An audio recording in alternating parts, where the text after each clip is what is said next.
I think we're ready to get started. We have everybody here.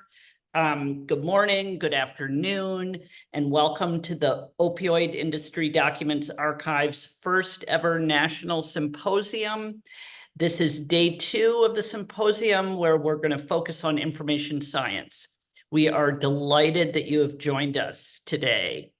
My name is Ann Seymour. I am the Associate Dean and Director of the Welsh Medical Library at Johns Hopkins. I have been engaged with the Opioid Industry Documents Archive since its inception, working with colleagues from across Hopkins and beyond. I am going to share some slides and information about the archive. For those in the audience who attended yesterday's session, please bear with me. The Opioid Industry Documents Archive, or OIDA, is a groundbreaking digital archive of documents arising from the opioid industry that advances understanding of the root causes of the opioid epidemic and helps address corporate behavior that is harmful to public health.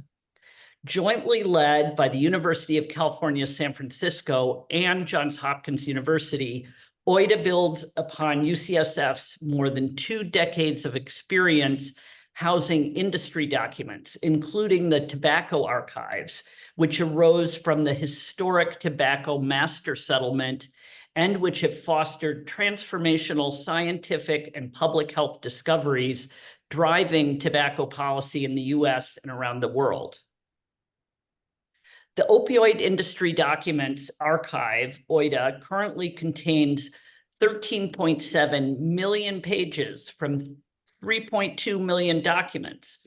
The documents include emails, memos, presentations, sales reports, budgets, audit reports, DEA briefings, meeting agendas and minutes, expert witness reports, and depositions of opioid industry executives. While most of the documents in OIDA arise from select settlements or judgments, such as those for Insys, Mallinckrodt, and McKinsey, don't be fooled. Within these and other OIDA collections, there is a wealth of important information about dozens of other corporate actors whose behavior has fueled the epidemic, including many other pharmaceutical manufacturers, as well as distributors, pharmacies, marketing firms, management consultants, and advocacy organizations. OIDA is also actively anticipating or preparing future document collections for ultimate disclosure, including major tranches arising from settlements or judgments with Teva Allergan and Endo. If you have yet to browse the archive, we welcome you to do so and to take advantage of features to assist you in the process. In addition to introductions to the archives as a whole, as well as individual collections, we have developed other tools to support new users, including research guides, suggesting specific lines of inquiry, complete with illustrative documents, as well as bibliographies, glossaries, and select curated document and data sets. In the coming months, we will also be launching 2 new features. First, we have developed an interactive timeline that links documents within the archives to key inflection points in the epidemic, allowing for users to understand the connection between the documents and pivotal moments in the crisis. Second, we are developing an image collection, which will present thousands of carefully curated images within the archives. The image collection will include key metadata to facilitate their browsing and use, and provide users with an alternative and highly accessible entry point to OIDA. We are also fortunate to have an incredibly experienced and talented team supporting this work. And if we can be helpful to you in understanding how the archive may serve your needs, please let us know. The best way to contact us is through the contact information on our website. Before our keynote, I want to spend a few minutes thanking the many people who have contributed to the archive's existence and impact to date. As many of you know, disclosure of documents such as these is the exception rather than the norm. And OIDA has arisen in part because of the overwhelming public interest in these materials and support for disclosure by the bereaved and others who have been personally impacted by the opioid epidemic. I would like to take a moment of silence to acknowledge all such individuals, as well as the gravity of the events that bring us here today.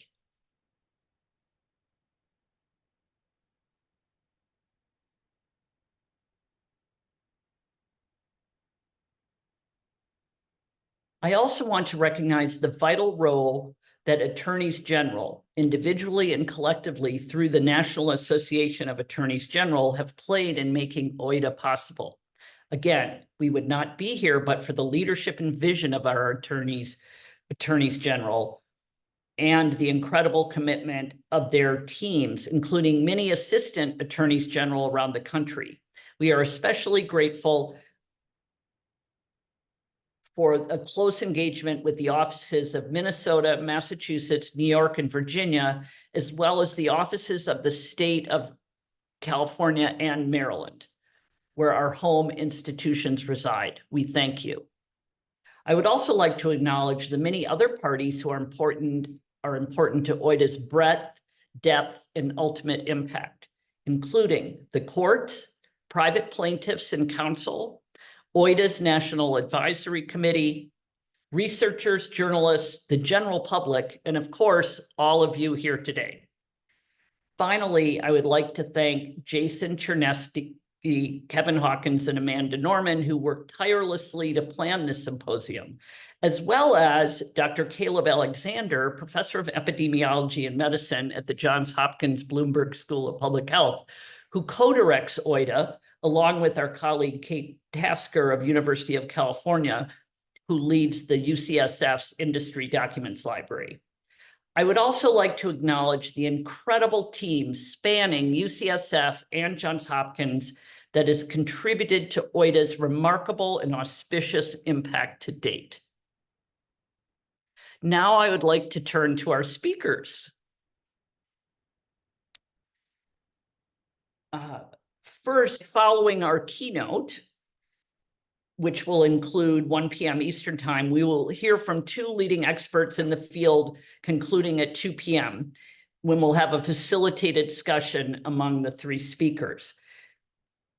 Kevin Hawkins will lead that facilitated discussion. He is program director for the Opioid Industry Documents Archive at the Johns Hopkins Bloomberg School of Public Health.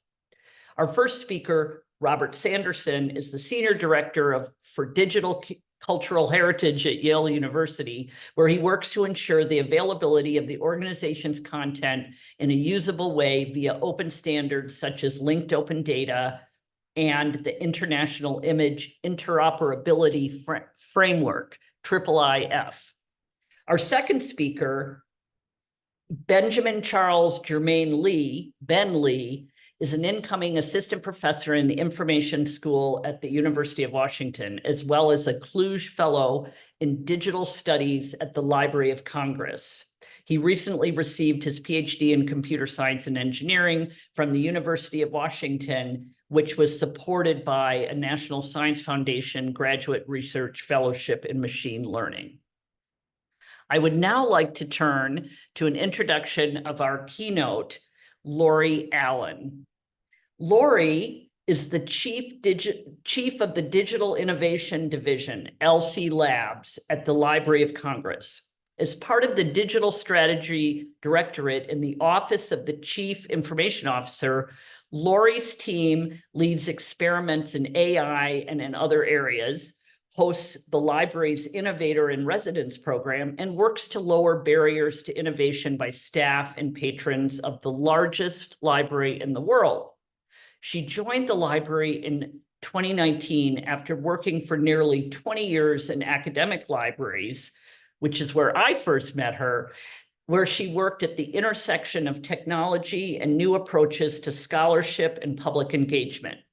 Laurie is a lifelong and devoted Philadelphian. Laurie, I am so delighted to have you speak at our symposium and to see the innovation and impact of your work around digital collections. I'm very much looking forward to your talk. Thank you so much, Anne. This is such a pleasure to be here and a real honor. I'm going to share my slides. It'll just take me a second. Nope. Yes. Okay.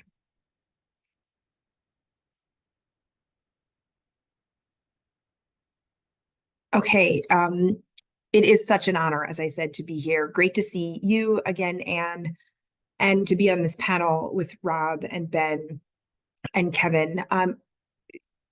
Speaking about OIDA, which is an archive that just is so extraordinarily important, and one which I think has so much to teach us.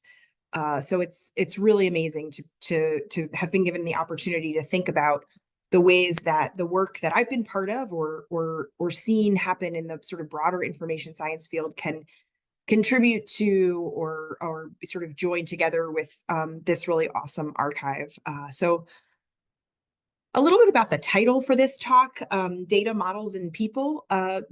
It's a phrase we've been using a lot lately in LC Labs, the Digital Innovation Division, partially because it's part of the AI framework that my colleagues, Abby Potter and Megan Ferreter, developed.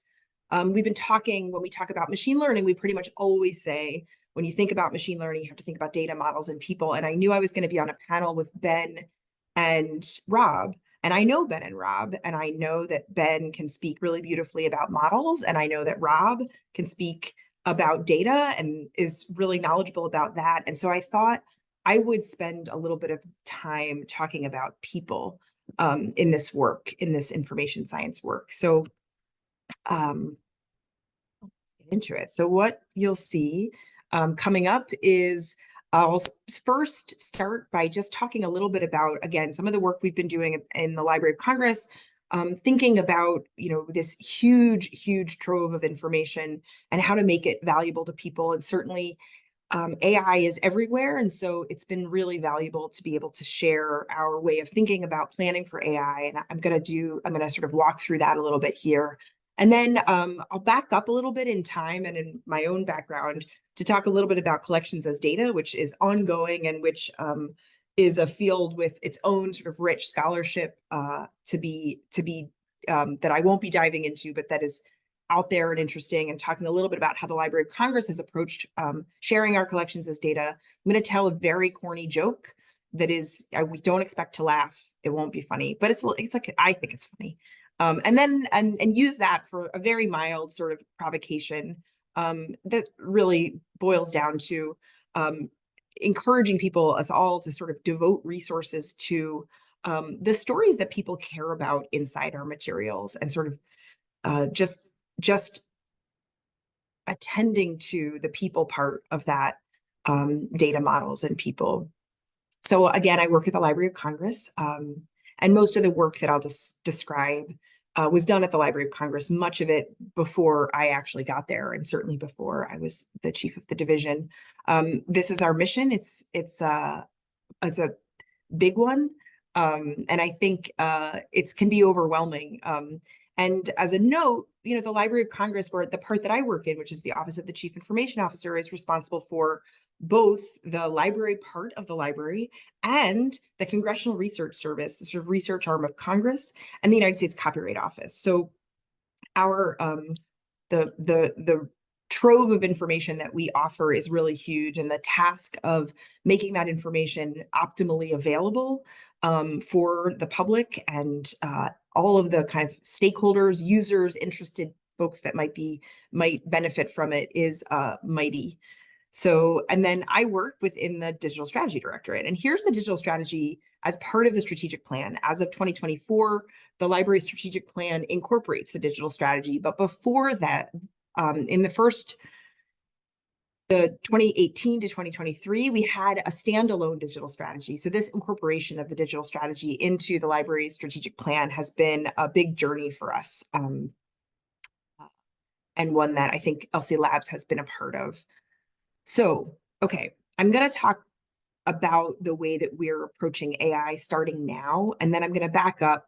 And I'm talking about AI in this because it's really helpful for making use of giant amounts of data.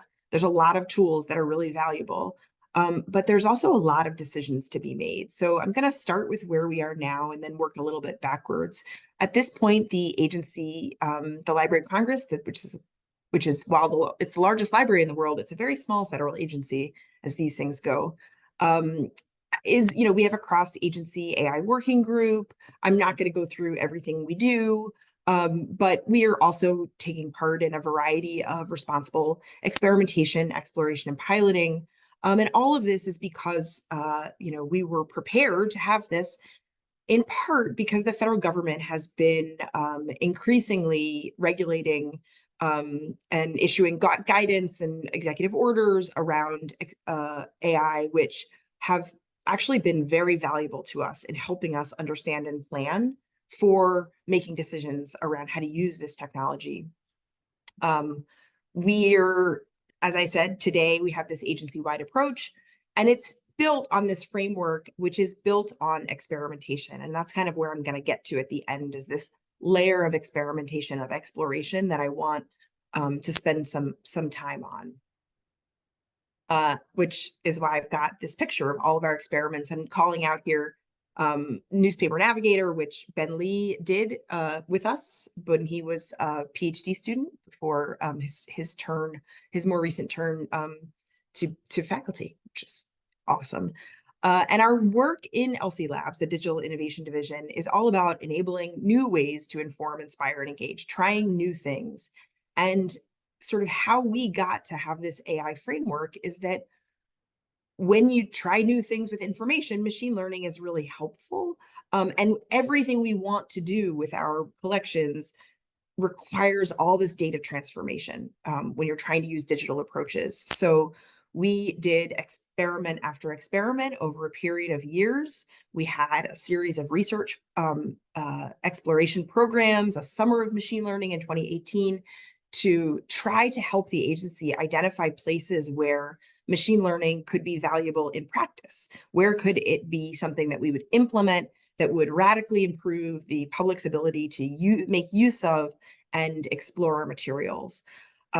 We have a contracting vehicle specifically for experimenting with AI, which we started in 2022.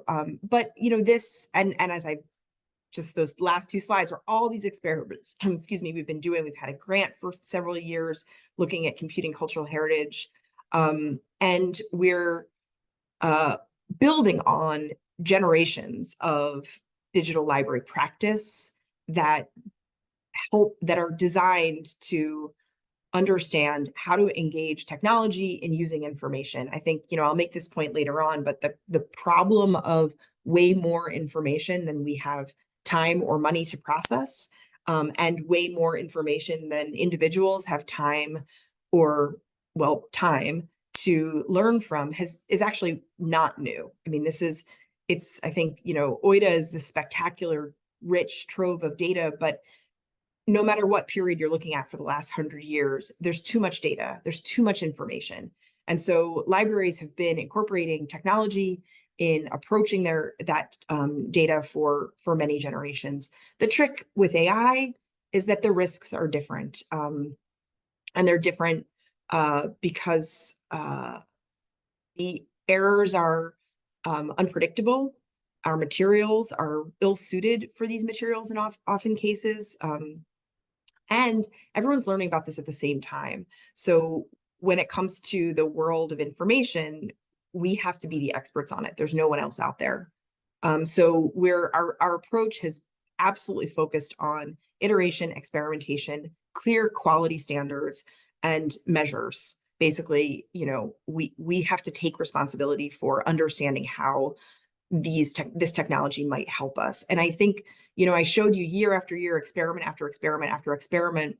And the reality is we're not using, we have not revolutionized our practices with AI, even after all this experimentation, because it so frequently doesn't meet our quality standards. So we kind of are used to getting a set of questions, right?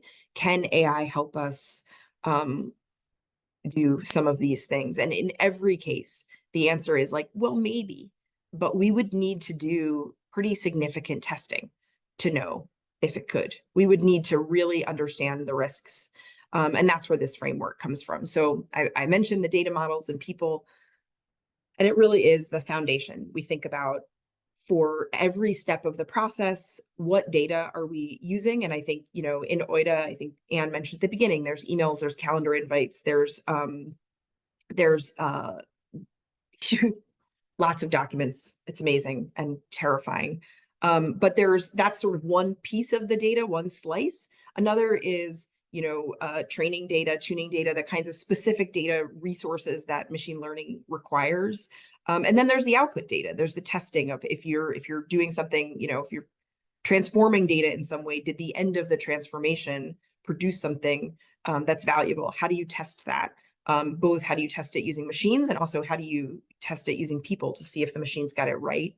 And then there's the model, and model, I think, you know, obviously Ben can describe in much more detail what that might mean, but we're taking it really to mean the full tech stack, right? Everything inside the machinery that is transforming the data, and then the people. And this is the sort of foundation, and just to really call out that there are people in the data, individuals who are represented in the data, individuals who are also deciding when to use a machine learning model. That's a job that only people can do, is decide where does machine learning fit into a workflow. People design and sell the systems, they develop the use cases, and they are impacted by these systems. And so as we are evaluating AI and machine learning, you know, you can't help but evaluate the data, but thinking through what data is impacted, do we have it, what models work better or worse, and what people are impacted or are making decisions or being held accountable in this process. And so we have our planning process has phases.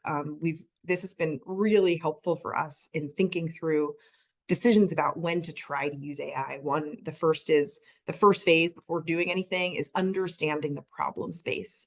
Then we identify a use case where we think it might help.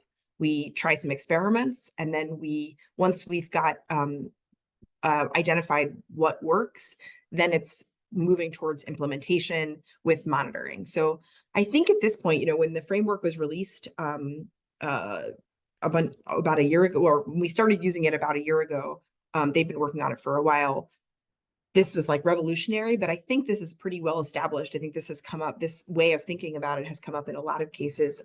But we have a number of tools to help us understand before we get in. So help us understand the risks and benefits, a set of questions we're asking around the agency, asking ourselves before we decide about machine learning, asking ourselves about the risks and benefits, starting with an understanding of our own principles and our own values, making sure that we have a check, thinking, you know, running through the data, what do we have, what do we need, and then making sure that we have the individuals, the people in that understand phase, the people who are going to be, who can tell us whether the machine learning outcomes are good enough, the people whose expertise we're going to require in understanding whether this worked or didn't work for them, for the expertise that they have. So that's the understand phase. The experiment, it's the same data, models, and people. We're testing data, we're testing models, we're making sure that people review that, so that we can build baselines, so that we can say, here is the standard to which we would need to hold ourselves in order to, you know, contract for this or use this in order to make it available to the public, that our requirement, and, you know, there are some use cases that where maybe the quality standards aren't as high as in other use cases. Maybe OCR that's pretty good is good enough. And I think we have made that decision in the past. You know, good OCR is better than no OCR, whereas in some cases, error-prone content is not better than no content. So I think that that's part of what we learn through the understand phase and through the experiment phase. And then implementing, make sure that we have that our staff have the skills and capacities, making sure that we're participating in broader communities to share those quality standards so that people can continue to use them, and then making sure that we have a strategy. So that's the framework. I'm going to skip this one. It's backed up by really strict documentation processes. And then we're running a set of experiments, like long-standing experiments. We're on year 2 of this one, about using machine learning approaches to support catalogers in creating records. And this is something that I hope, I think, as we continue to learn, I know we're not alone in this field, and I wouldn't be surprised if there was some opportunity here. I know, for OIDA in using machine learning approaches to support catalogers or folks who do description and creating records. We've back to that principles and values thing. For this experiment, we've been really explicit that the goal, that the principles are the ideas to support catalogers. And so this experiment is designed, is co-led by a senior innovation specialist and a leader in cataloging. And that's the way we've done all of our experiments. We've got 2 additional experiments, and each one is co-led by an senior innovation specialist and a subject matter expert, so that in every case, the people who need to understand whether this is good enough are part of deciding what we do. And so here's the kind of overview of the experiments we're doing, and I think they're going really well. I will encourage you all, if you haven't, and because I think that to some degree we put a lot of work into this in the hopes that it will support other folks in the information science fields. We have these assessment worksheets that are designed that we use internally to, ask, for example, okay, human and AI tools both introduce errors into workflows. What tolerance do you have for errors in this workflow? What's the capability that it's designed? So we ask about sort of, why are you doing this? We ask who what are the people? We ask about, are the end users or those impacted by this thing that you're trying to do particularly vulnerable? And again, this is all designed to help kind of call out where the risks are. So this is the AI framework. I put a link to it. I would encourage you all to use it. And that's kind of where we are now at the Library of Congress in the Digital Innovation Division. So I'm going to kind of go back in time a little bit because in my own life, it's still very current in the field, but I was really involved years ago in this thinking about the libraries, about any libraries, collections as data. And it's something I know OIDA has been just really spectacular in making sure that the materials that they're in the archive are available for users who want to use them computationally. And the fact is, these are digital materials. These are born digital materials. And so they're designed to be used with computers. It's so much easier to use born digital materials with computers than it is to use materials that are basically photographs of very old text, right? Or very old images or very old maps. So I think the collections as data opportunities are ones that OIDA has particularly taken advantage of. And I'll just point briefly to the work of, for example, Thomas Padilla and others in thinking through what it means to make collections available as data, to make them available for reuse and remixing in those ways. And there's so much work there.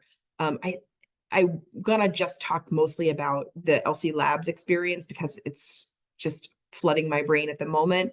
But I think it's all of this, the collections as data work done by OIDA, the kind of broad field that Thomas Padilla has described so well, and the work that we're doing at Labs, it's all designed about this sort of strange problem, which is that we know the materials we have are valuable in archives and libraries. We know it because we have whole institutions designed to protect, secure, and share that data. It's extremely, and because people tell us, they tell us how important it is. Whenever we help them, they're, why didn't I know about this? I think if you've worked in a library, you know how often you hear, like, why didn't I know about this? It's like, I don't know.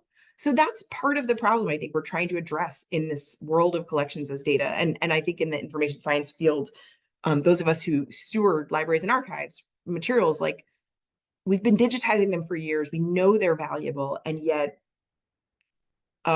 somehow we try to be as open as we can, and our materials remain really inscrutable to a lot of people.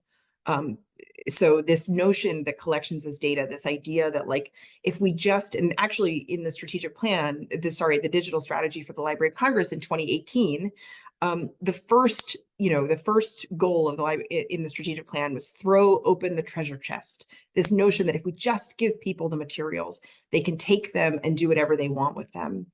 And we want so much for our materials to live in the world and for people to be able to reuse them. And so in the library at LC Labs, starting in 2016, 2017, they launched a website. They made the Library of Congress digital materials available as data, right? You can take them, you can use the API. It wasn't bulk data for download, which is another great option. And but it was, opening the API. Here's the records, the MARC records, the data downloads from Chronicling America, our big newspaper repository, made available in 2017. And I went back through. So this is what the LC for robots. We changed the name because it's not for robots, it's for people. And that LC for robots sounds more ominous in this AI age. But pretty shortly after that, we had to create a lot more better documentation for the API. And anyone who's released an API knows that you end up needing to do a lot of documentation because materials don't explain themselves. And then in July 2020, just to note, this is the 17, it's sort of like, here are APIs and bulk data. And then in 2020, we had a lot more examples. We had a lot more information about how to get started, support. Yes, we continued to share the APIs, we continued to share more and more bulk data because people kept asking for more and more, but we also kept having to sort of bump up the support resources, the information about the inspiration. It wasn't just instructions. It was like, what am I supposed to do with this, right? You can see cats or dogs. Like, we were just really trying to give people examples because it was so hard, we found, for people to sort of unlock what they were seeing. Eventually, we worked with colleagues to make huge advancements to the documentation of the API, and we were able to sort of make our GitHub space into just a full tutorials, how to use the API more broadly. And I will mention, just a little plug, that we are finally closing out the Computing Cultural Heritage in the Cloud grant with a kind of relaunch of our way of sharing collections as data in June. And just to preview, like, we're doing a lot of the same things that OIDA has been working on in this toolbox, though because the collection for OIDA is so much more homogeneous, there's a lot more like materials. You guys have gone even further than I think we will. But I love, and I know this is a work in progress, but I really love the way that the folks here have made the materials available for computational users with lots and lots of support, right? Helping people understand how they can use them, how to make sense of them. And the more we are learning at the Library of Congress about how to share collections as data, the more we're learning that meaningful collections of data that, saying open the treasure chest, come on in, doesn't work nearly as well as I think we all wish it did. And as I think people keep saying, if you just give us all the data. But as it turns out, what matters about our materials is the people who care about them. And I think the fact that OIDA provides it is a curated collection. It is a sort of sensible, meaningful collection. And then tools that help you explore. I think I will just say it's really been, we have returned to that model, the OIDA model at the Library of Congress a number of times as a great one.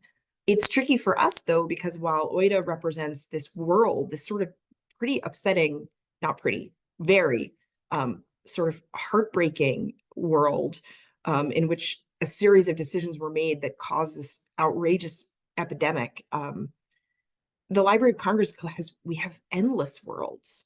Right? We have worlds from all these different time periods, from different people's perspectives. And so I love that OIDA is it's about one thing. And in that one thing, there are a million stories. And I want to just encourage those of us who work in organizations that have so many stories to look to a model like this one, where they kind of know the audience and they're devoted to that audience. And this is sort of my, this is where I'm going to tell the joke. Sort of this notion that like helping the people who actually care about your materials know them is the work. And this is I looked up this joke because I realized I was going to tell it. It's an old, I heard it at a library conference, I don't know, 2004. It's making fun of economists. So I hope none of you are going to be insulted. But I'm actually going to broaden the group of people who I'm teasing with this. So, and many of you have probably heard it. Apparently Ronald Reagan told this joke a lot, which none of it makes me comfortable, but here we go. Because I think about this joke all the time. Like people who report to me know this joke because I tell it all the time. And so the idea is a physicist, a biologist, physicist, a chemist, and an economist are stranded on a desert island. And they come upon just a giant pile of cans. They're not expired, no can opener, right? So they're like on a desert island, they're starving, all these cans, no can opener. And so the physicist is like, all right, what I can do is I can take this rock, I can take that, tree, I can ricochet, it'll bounce off this, it'll hit the side at a particular angle, it'll slice right off the tops of the cans. And the chemist is like, no, that's these 4 plants, we'll melt them, we'll combine them, they'll they'll heat up to a certain, and then the cans will melt away, but it won't damage the food. And the economist is like, all right, there's this many cans, so we'll be able to eat this much. I mean, I'm assuming assume a can opener, and then they keep going, and that's the punchline. Assume a can opener, and it's basically like, I think it really works in a lot of economist things. It's like you're skipping the actual hardest part. You're just jumping to the fun technical part. You're jumping to the math problem, and you're skipping the part where we can't change people. People are so complicated. So I think the assume a can opener is what I think often when I see people trying to use, even though I'm a very big fan of the machine learning, but people are trying to use so many technologies to solve problems that are actually about people. They're actually like, you're assuming away that people are going to care about this, that they know about it, that they're interested, what they want to know. And so I think, I want to encourage those of us who work in information sciences to spend as much energy understanding what people care about and being inspired by that and creating based on that as we do about the math problems that come once you've solved that problem. So that's so thinking about, in this case of machine learning and AI, it's like, yeah, there's the data, there's the model and the people, but the same old problem has been around forever, right? We have so much information, it comes in so many forms. We can spend a lot of time thinking about that, and we should. I do. We think we all do. We all spend a lot of time thinking about what's the right form for the information to take. What do we need from it?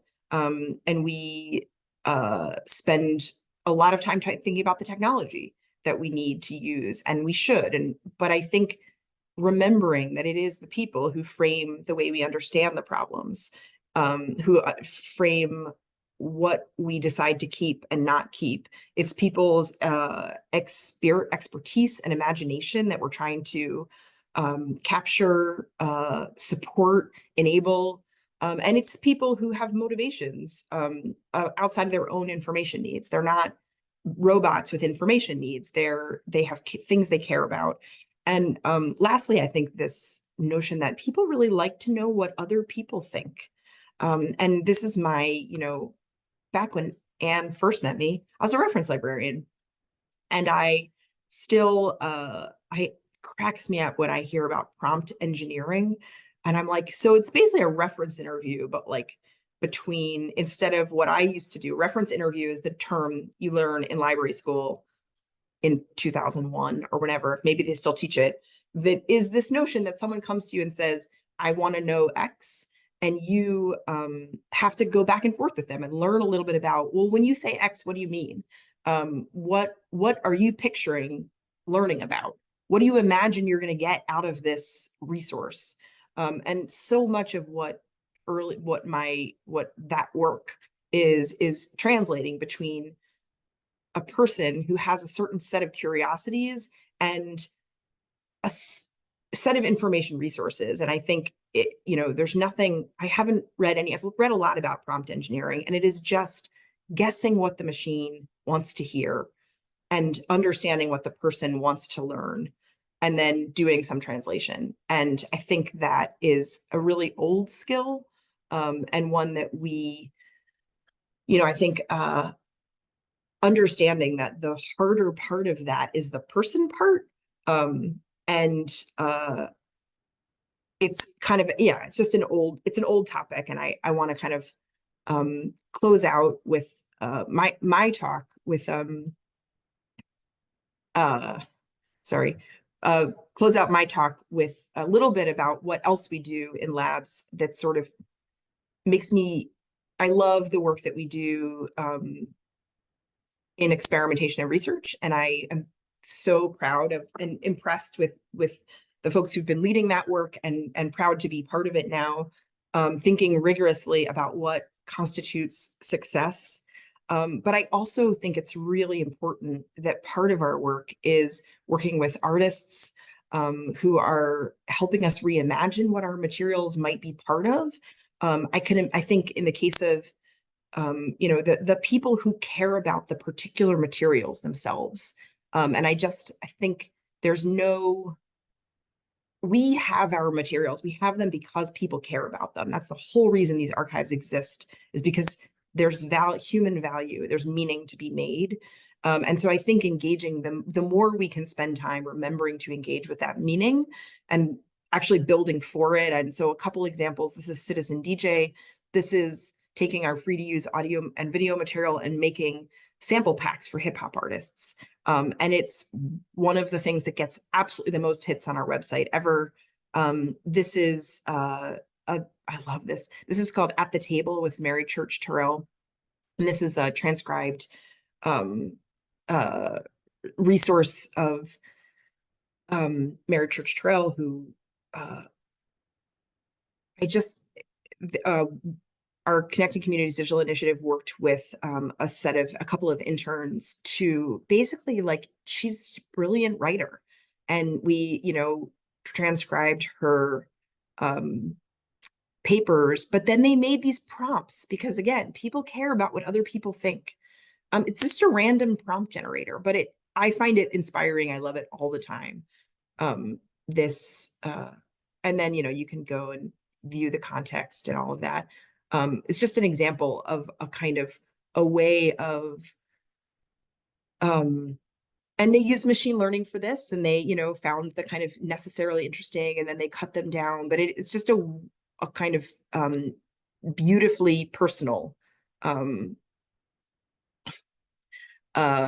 way of engaging with an archival collection. I wanted to call attention to it.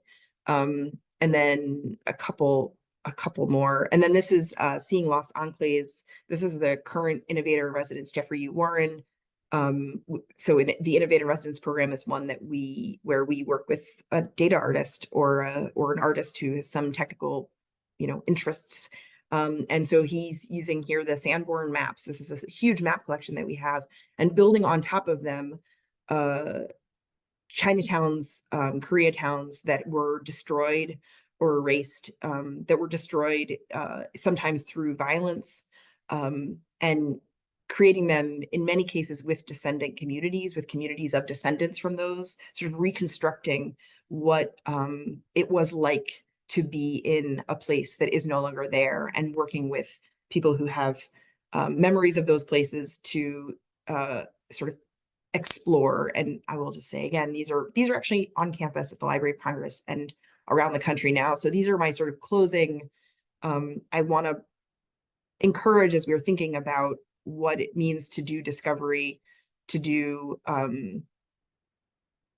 information science, that kind of the degree of care for people and communities, the what like what kind of love and stories there are in these documents, or pain, are treated with the kind of the same respect, and we don't spend all our time on the math problems and skip the can opener, which is the human piece.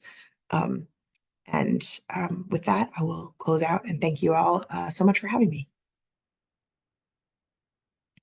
Thanks very much, Laurie. This was really great. You know, there are indeed many worlds and many stories within OIDA. And it's something we have certainly been thinking about quite a bit in building out this collection. And of course, I, really appreciate your thoughts on this idea of a curated digital collection, right? That we're building a massive collection, but it is in certain ways homogeneous. In certain other ways, it's not, of course, but it is in certain ways homogeneous. This isn't just a sort of massive portal of all the digitized content from a particular, institution or library or region or something like that. It's funny because of course we live in a world of like search engines where you're searching the entire internet and users are in a sense getting used to having to sort through a mass of unrelated materials. And I guess we have some new potential here to build and support a kind of user community, right, around a particular set of materials. But I wonder if you could say a little more. You said how the Library of Congress is coming back to really kind of refocusing on these curated digital collections, right? Rather than having a sort of, as I understood it, a massive portal for all the digital content. And can you say a little more about the thinking behind that? So I first should clarify, the Library of Congress, I wouldn't say is doing that. Just the LZ Labs, certainly the Digital Innovation Division. I think the library is certainly working at big scale. And so I really am speaking more for myself in my own interests than for, and certainly the CCHC grant. But I think so it's true. I think what we are finding is that people want,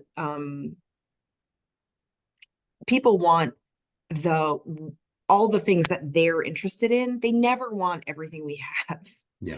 And so I think it's true, of course, that there's a lot of familiarity with search engines. It's also true that in all the search engines have started making custom searches like, oh, we see you want the restaurant view. Oh, we see you want the travel view. Oh, we see you want like it, there was a few years where there was a kind of expectation that that you wanted everything. But in fact, now you are getting a much more curated web, and there is a much more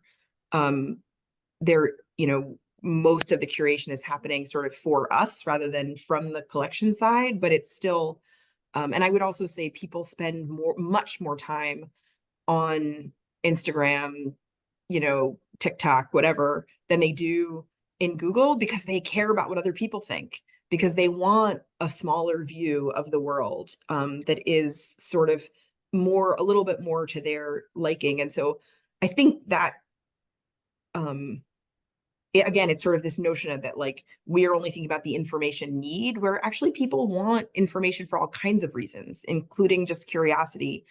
So we certainly are finding, I think, in labs, this notion of that when people want our data, it's too hard for them to look through all of it. They never wanted that to begin with. They wanted a data set that made sense that was meaningful, that was a meaningful data package. And so that is the direction, certainly within the labs data environment, the sort of dated out labs that we're moving towards, is these kind of meaningful data packages that are designed for particular uses.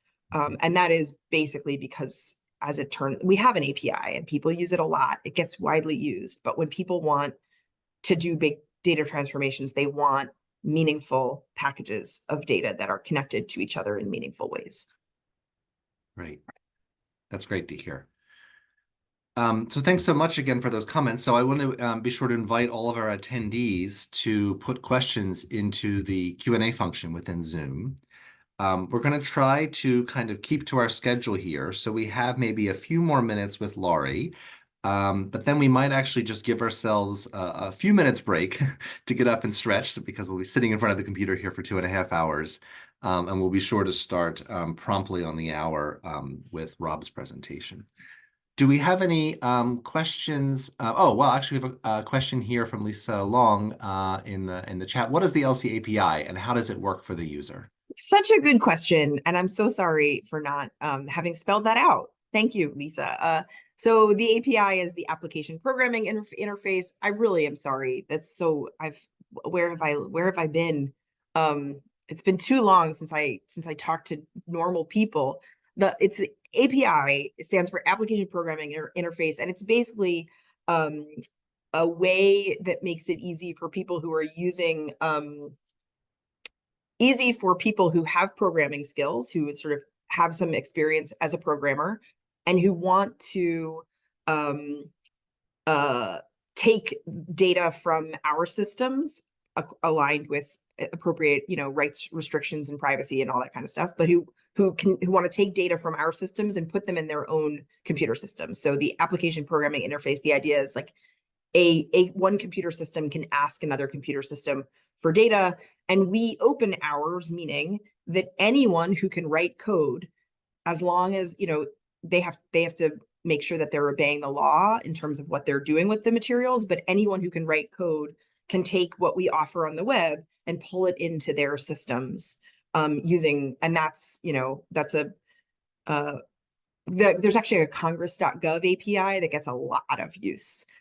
So anything, the Library of Congress publishes congress.gov. So an API is basically a way for people who want to make our data show up in their interface able to do that. I hope that answered. And I didn't notice about the pop-up lids. Thank you. Good. Great. Any other questions or from our fellow panelists here? Anything you'd like to follow up on Laurie's remarks?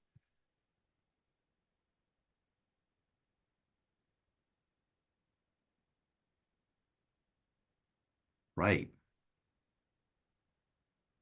Well, this has been great, Laurie. Thanks again so much for these comments. Again, let's all give ourselves just a brief break, get up, stretch, move around, and we will start again right on the hour with our next presentation from Rob Sanderson.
All right, it's 1 p.m. Eastern, so let's go ahead and get started again.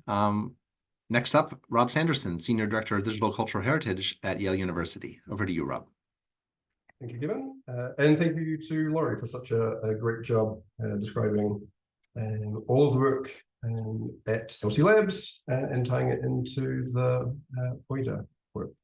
So what I would like to talk about today is essentially what OIDA is, what a knowledge graph is, what we've done at Yale with knowledge graphs, including a demo, and then what could we do if we applied those same sort of principles to the document archive, which is OIDA.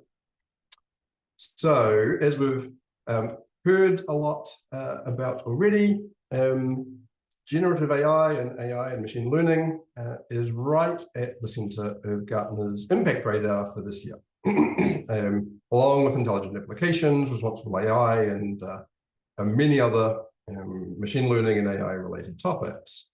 But just across the quadrant is what I would like to talk about, which is knowledge graphs. So knowledge graphs are seen as this year's critical enabler, in that they provide data to these systems to be able to work more effectively. So thank you to Laurie and to Ben in advance for taking on the hard stuff, letting me indeed talk about the data. So just to start off with a very brief look at what is in OIDA before we can then talk about it as data. So you go to OIDA, you get this, this view. You can search for everything. And in particular, you will note there's about 1.92 million emails, 1.37 million documents. The very sharp of eye and mind will realize that this is more than the total, which is 3.17 million. That's because some count as both. So for each of these results, we have both metadata fields and searchable full text documents. Some of the records will have multiple documents, some just have one. And so that's why before there was this discussion of some 10 million odd documents as opposed to records.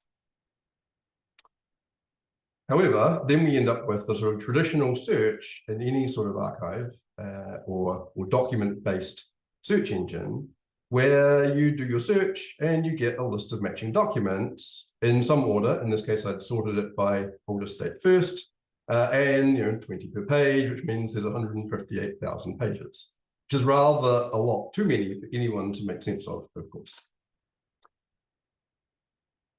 So where I'd like to go then, though, is that what people mostly care about is not necessarily the documents, but the history.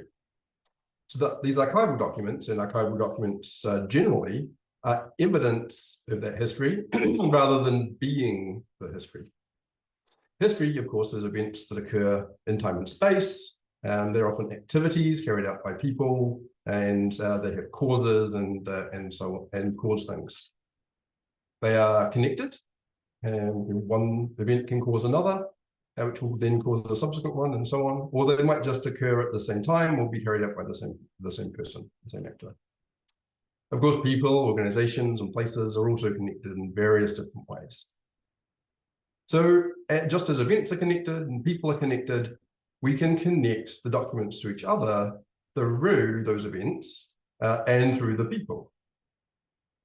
Thus, understanding these connections, either between the documents, between the events, between the people, really help us to understand the documents themselves and why they're important, and the areas in which they will help us to understand what has occurred in the past and how we can prevent it from happening again in the future. So here's a very brief example. So imagine the documents, emails. So here is a entirely boring email chain between Kevin and myself, in which he asked me to speak on the panel, and indeed, here I am. So, there was an email, and inviting to invite you to speak to blah, blah, blah. I replied, well, I've only really been involved at the NAC level, so I'm very fortunate to be on the National Advisory Committee for OIDA, have been for the last couple of years from the technical perspective. So it's been a great privilege and honor to be part of the discussions that have led to some of the the recent changes and improvements in the system. Kevin then replied, don't worry, we're not expecting speakers to have a super close knowledge, but can you talk about the stuff that we have in the context of what you're doing with linked data? And let me just pause briefly. If you put in questions that come up as I'm talking into the Q&A, I can try and answer them as we go through. And then equally, you won't forget the questions, and Kevin won't have to scramble to find questions at the end. So yeah, do throw them into Q&A as we go. So what does this mean? Right? How can we take the connected approach and apply it to emails and documents and so on? So instead of thinking about it as connected documents, we think about it as connected knowledge, as knowledge graphs, as a network of knowledge where every entity, everything that we want to talk about is somehow connected with relationships. And those things could be people or organizations, they could be places, they could be events, they could be documents, they could be concepts, and more beyond. Then, importantly, in terms of like data and knowledge graphs, the information about the entity, say about the person, is only in that entity's record, in the person's record, unlike in document-based systems where you have to sort of denormalize, where you copy at least the name of the person over into other documents so that you can then search based on that name. Knowledge graphs are essentially a very, very highly normalized relational database where there are only a very small number of individual things that you can say, and then you use that one pattern over and over again to build this network called graph. Then every entity has a globally unique identifier, which happens to be a URI on the web. And if you go to that URI, then you get the description of the entity.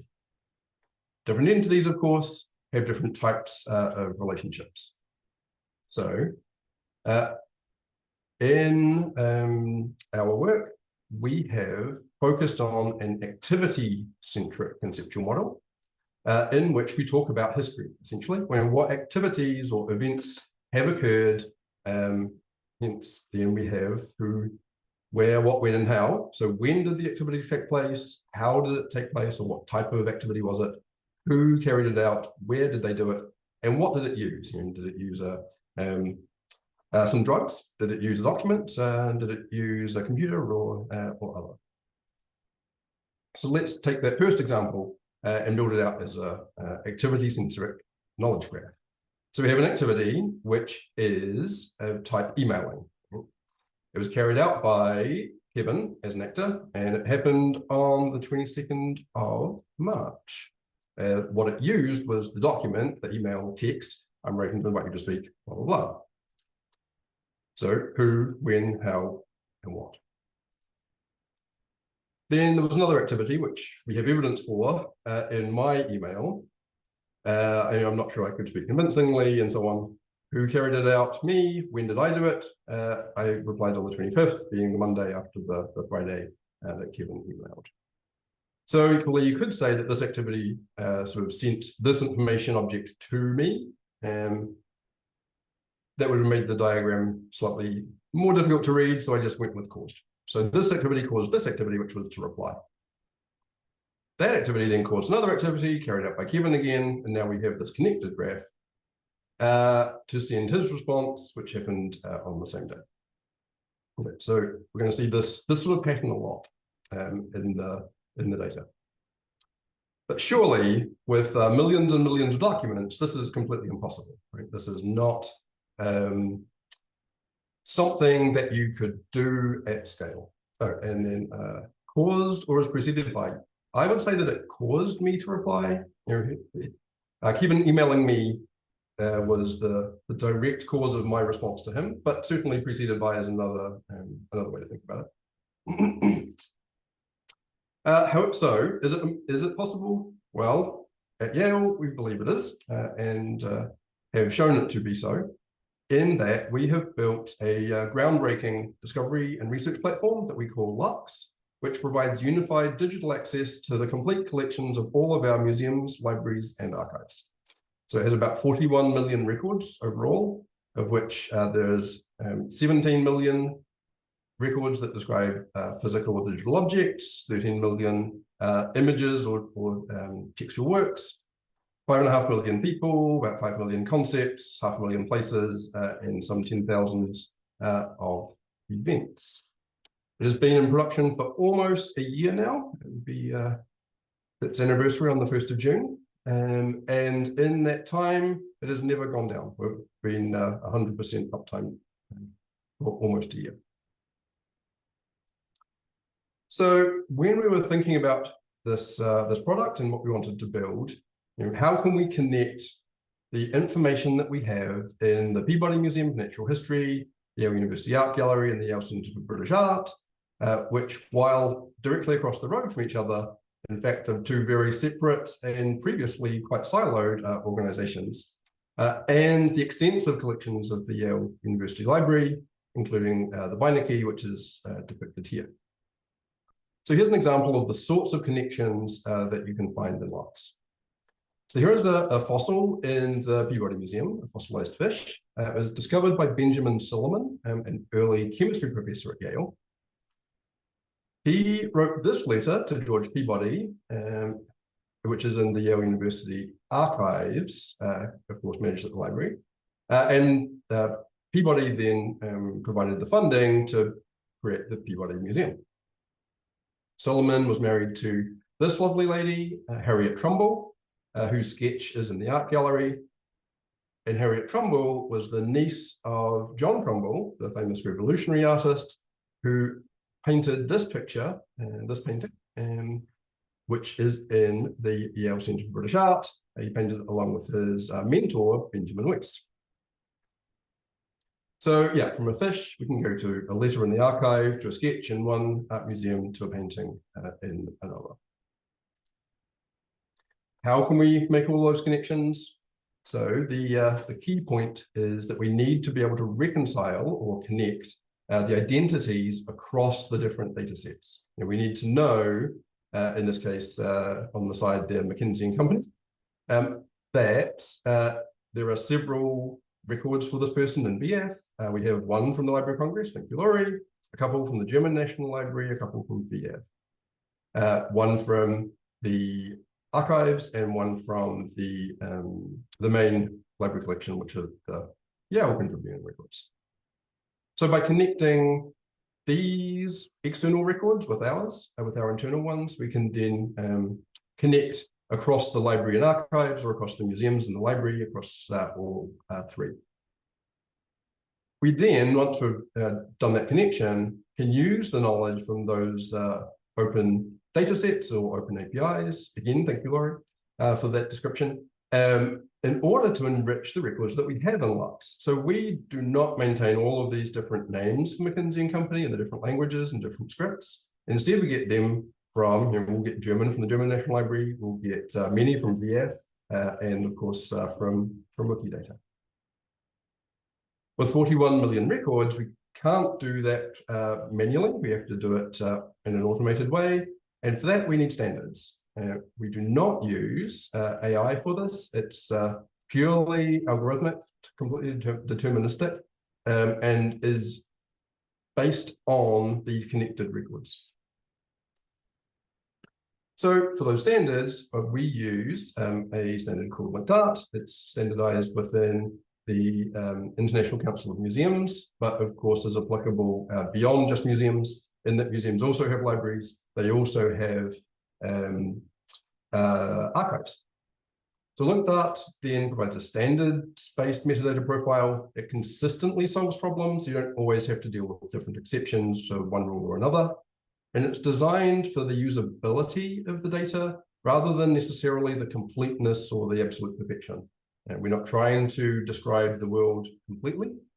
We want to have data that can be easily used to ensure that it will be used. Because if it's not getting used, why are we making it? Why are we maintaining it?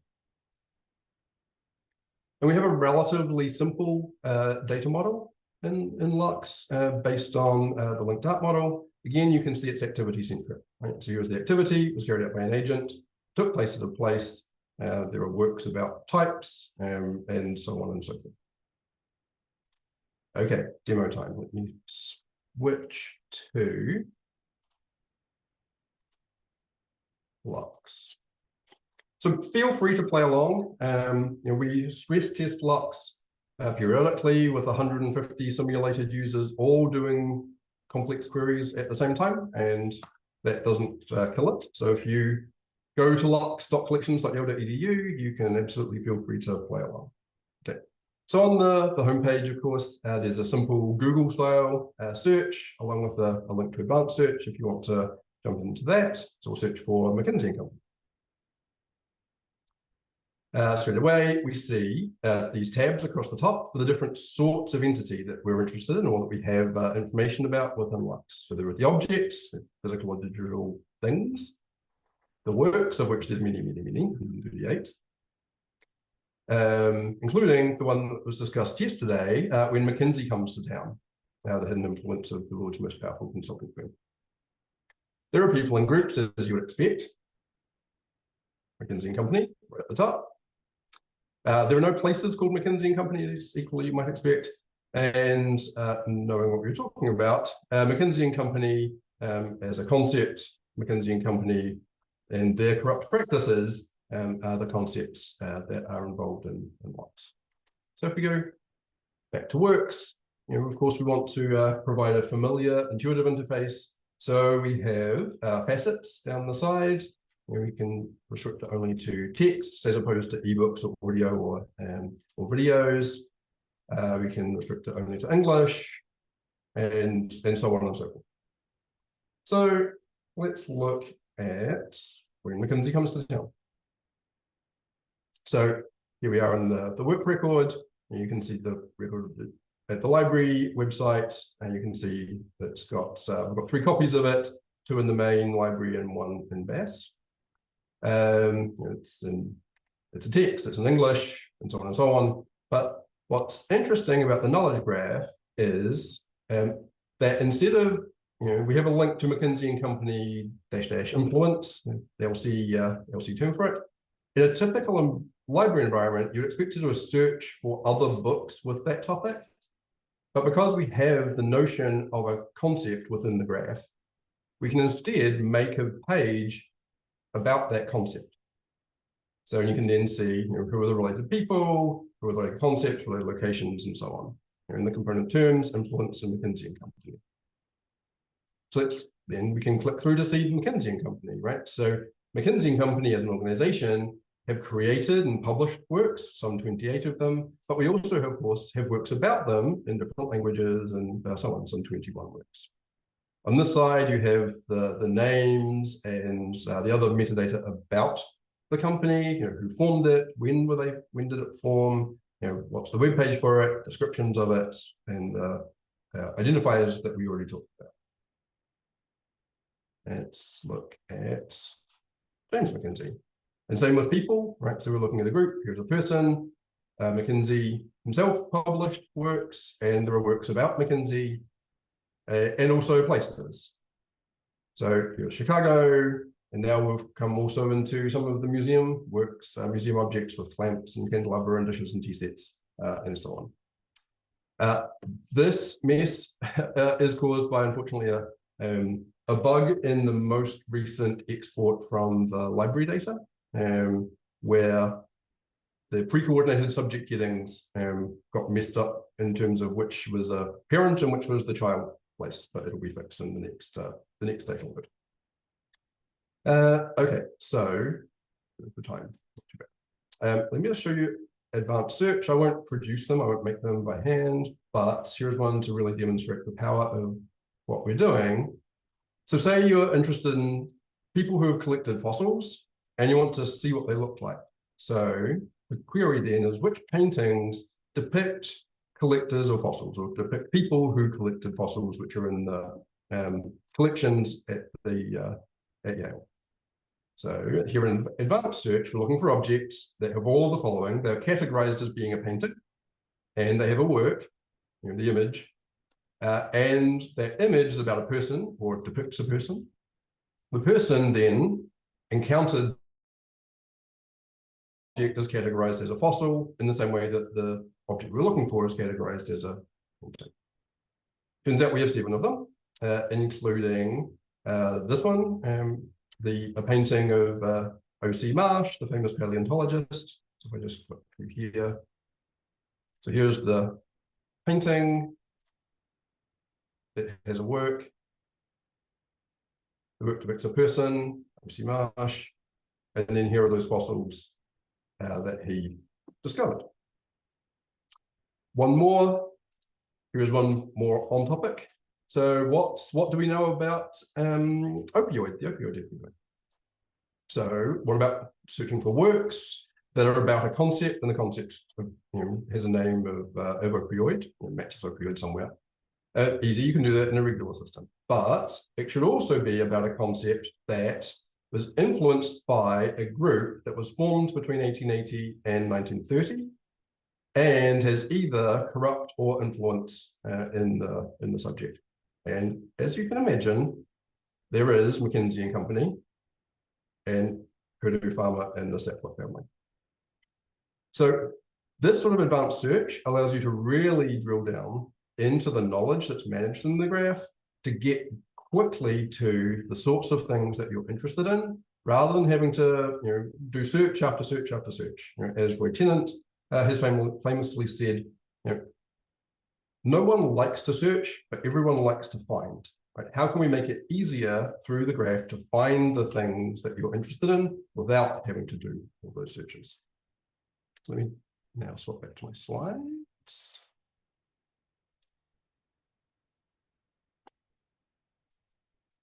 Okay.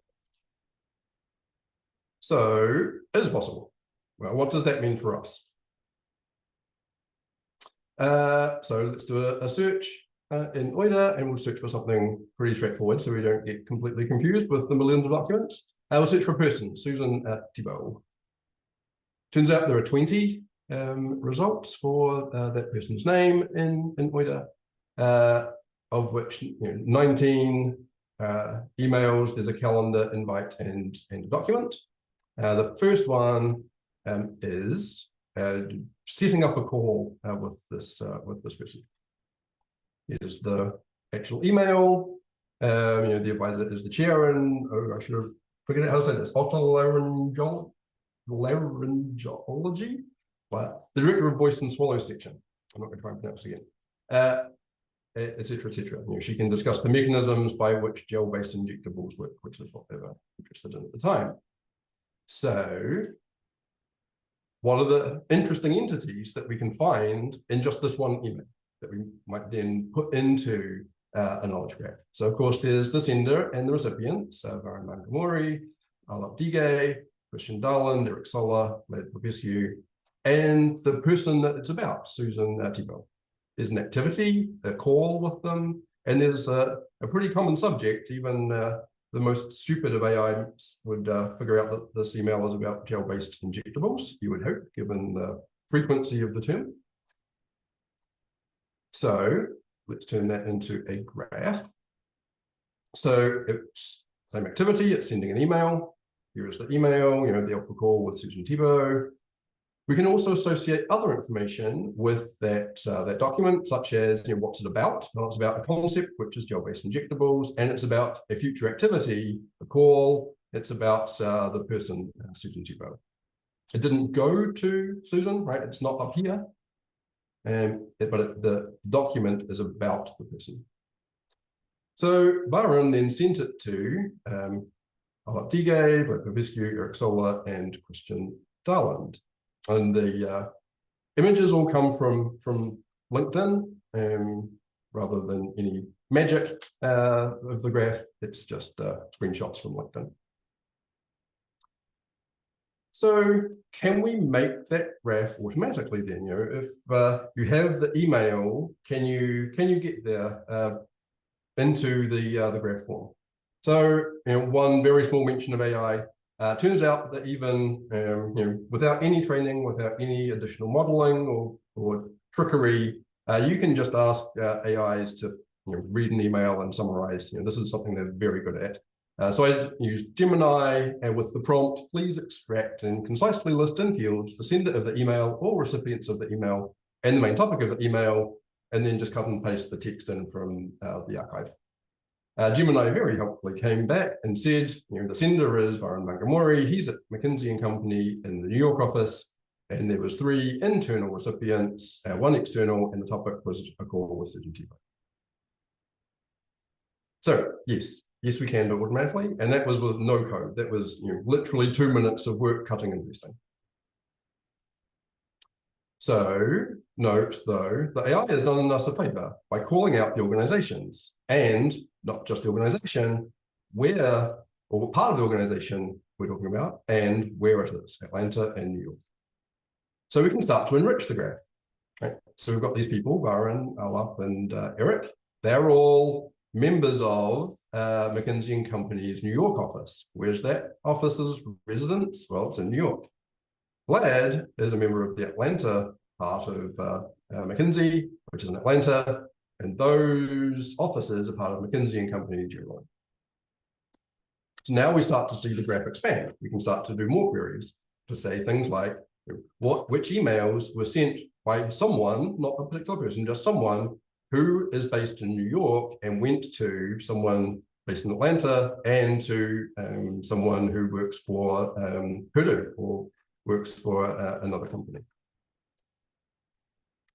Then there's another email with a wider invite with these people. So exactly the same modeling, but just with a wider set. And now we're bringing in more people, more context, more information.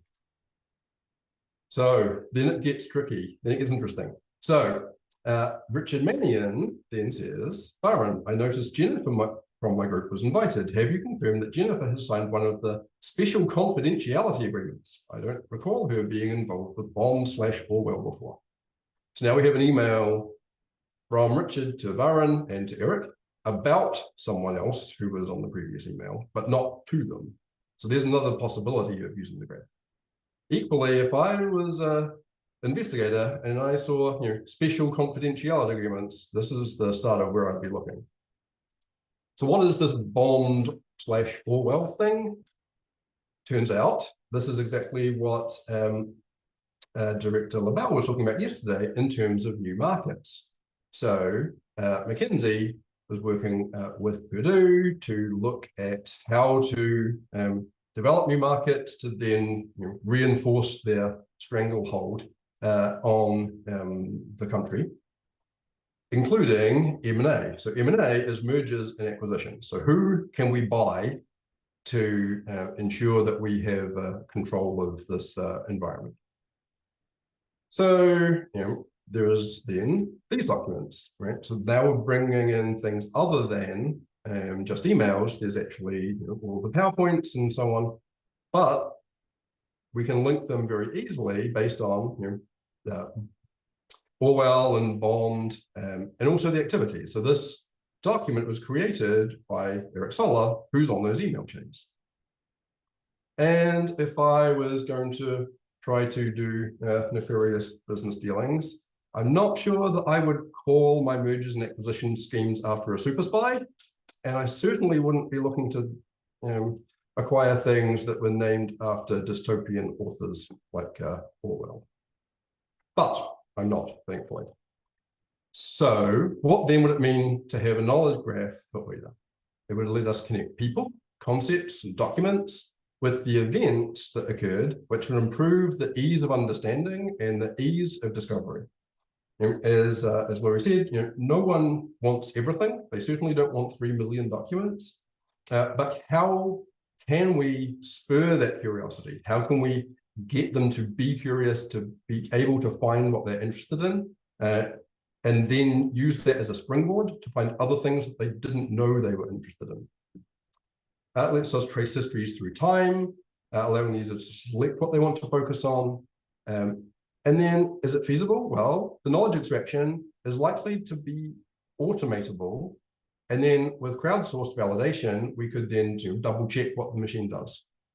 Also, given that the data is openly available, it could be done by a third party. It doesn't have to be done by Johns Hopkins and UCSF. It would also let us integrate other sources like we have with Flux to improve the user experience with images of people and organizations and places and so on, and allow for deeper connections that aren't in documents natively. So with that, thank you so much for your attention and for the questions. And I will stop sharing and pass back to Kevin. Thank you, Rob. Perfect timing, actually. Exactly 30 minutes. And that was brilliant. And look forward to some further discussion. You've, of course, seen we have a few questions in the Q&A, which you might get to answering right in there directly, or we'll be able to pick them up after Ben's presentation. So Ben, let's bring you up here. Go ahead and start sharing your slides, and you can take it away. Sounds perfect. Thanks so much, Kevin. Here, I'll go ahead and open the slides. If seems like it's good, I think hopefully they're visible. And I'll go ahead and get started. Well, it's great to be able to follow Rob and Laurie here on the panel. And Kevin, thanks for moderating this as well. It's really nice to be here today at this OIDA National Symposium, and I'm really excited to be a part of this panel, specifically on the topic of information science and how it relates to these questions that are emerging with digital archives. A lot of what I'll be presenting today is work that's very much been in collaboration with Laurie's team, LC Labs, at the Library of Congress, where I'm calling from today. But it's also been really wonderful to hear Rob's work and to be able to follow his work over the years as well, and to finally have us all in conversation. So I'll keep this to about half an hour. And Kevin, you can hold me to that. And I'm really excited for the questions or the discussion that we can embark on after that. But as a brief outline of what I'm going to try to do today is I'll start with an introduction to this notion of computing cultural heritage, then try to look through it, sort of 2 case studies in my work around how we think about this sort of interdisciplinary positioning of information science in relation to questions of computation, machine learning, and digital collections. Then turn to some of my more ongoing work related to web archives, which I think will hopefully speak to a lot of the questions that OIDA is facing around these kinds of born digital materials as well. And then lastly, turn to a horizon of work in this space. And my hope is very much to keep this in conversation with Laurie and Rob's presentations, and so also very much pointed toward OIDA itself.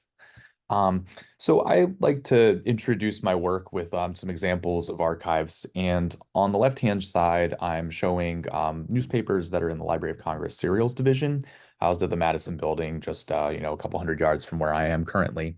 And if we enter the stacks, we'll find these rows and rows of newspapers that are in the process of being digitized. And this is a rather ubiquitous challenge about how we navigate such large volumes of material.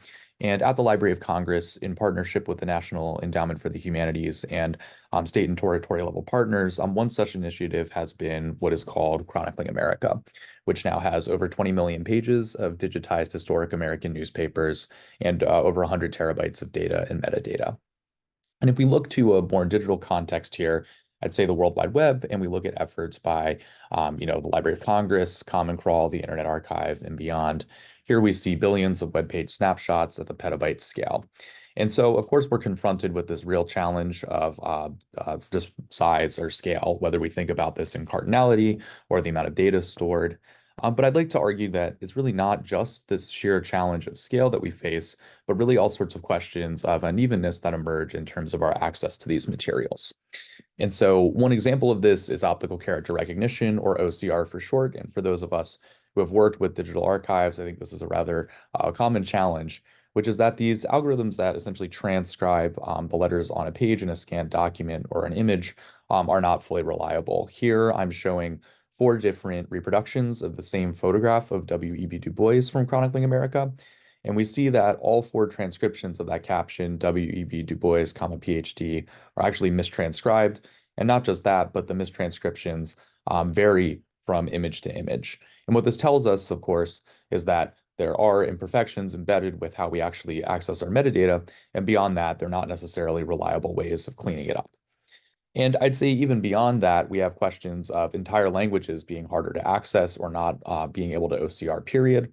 So indigenous languages like Ladino and beyond, have suffered from the fact that OCR engines are not trained on these materials or really able to properly transcribe them, meaning that entire archives that scholars and the public alike are essentially trying to access have no real modes of being able to accomplish this. And so what I'd like to ask here is the question of how do we actually go and find new ways of encountering these materials, not just in a computational sense, but also trying to address some of these questions of unevenness and surfacing these questions in a meaningful way. And so here, I think you'll see this very much in conversation, in particular with Laurie's talk, and in particular, the Computing Cultural Heritage in the Cloud initiative that Laurie spoke about. And I really like that term, computing cultural heritage, and like to use that as the sort of framing language that I use to describe the work that I've been pursuing and am interested in pursuing.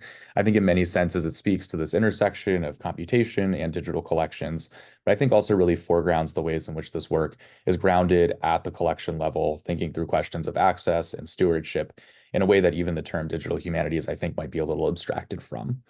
And with my work, I sort of see three areas that I view as really sort of pressing ones and ones that I've been interested in pursuing here and continue to work on. And so these are first developing, deploying, and evaluating these kinds of large-scale search and discovery systems for cultural heritage collections using machine learning. And of course, I think this is very much in conversation with OIDA here, where we have such a large archive in a digital context with both the digitized and born digital materials, and asking questions about how we might begin to surface them in new ways to all sorts of user groups who are encountering the materials. The second is using these systems in order to advance research in the digital humanities through collaboration, and here very much in conversation with questions that digital humanists or humanists more generally ask in terms of using these kinds of systems in a downstream fashion. And then also trying to surface these kinds of ethical or socio-technical implications of this work, thinking through questions of marginalization and erasure. My academic home is the Information School at the University of Washington, where I'm really fortunate to be starting in September as an assistant professor. But much of my work has been grounded in cultural heritage institutions on site here at the Library of Congress, and also having spent time at the United States Holocaust Memorial Museum. But then also sort of from a different perspective or different orientation, thinking through sort of academic centers, working at places like the Allen Institute for Artificial Intelligence. And that way I see my work as sort of both grounded within the kinds of questions that emerge at the collection level at cultural heritage institutions, but then also trying to draw from these emerging conversations in AI and other disciplines and trying to find some middle ground between the two in terms of how we can actually move forward in providing access in new ways. My own sort of introduction to this space goes back to an archive that I visited while growing up, actually, with my grandmother, who was a survivor of Auschwitz-Birkenau concentration camp. And when I was a teenager, had the opportunity to visit the Holocaust Museum here at the National Mall and access the International Tracing Service archive to try to find out information on my grandmother and her family members, documentation in particular. And when I returned to the Holocaust Museum about a decade later, I found myself on the other side of the archive, thinking about how we might use these kinds of new emerging computational methods to improve the metadata and improve our abilities to search these archives.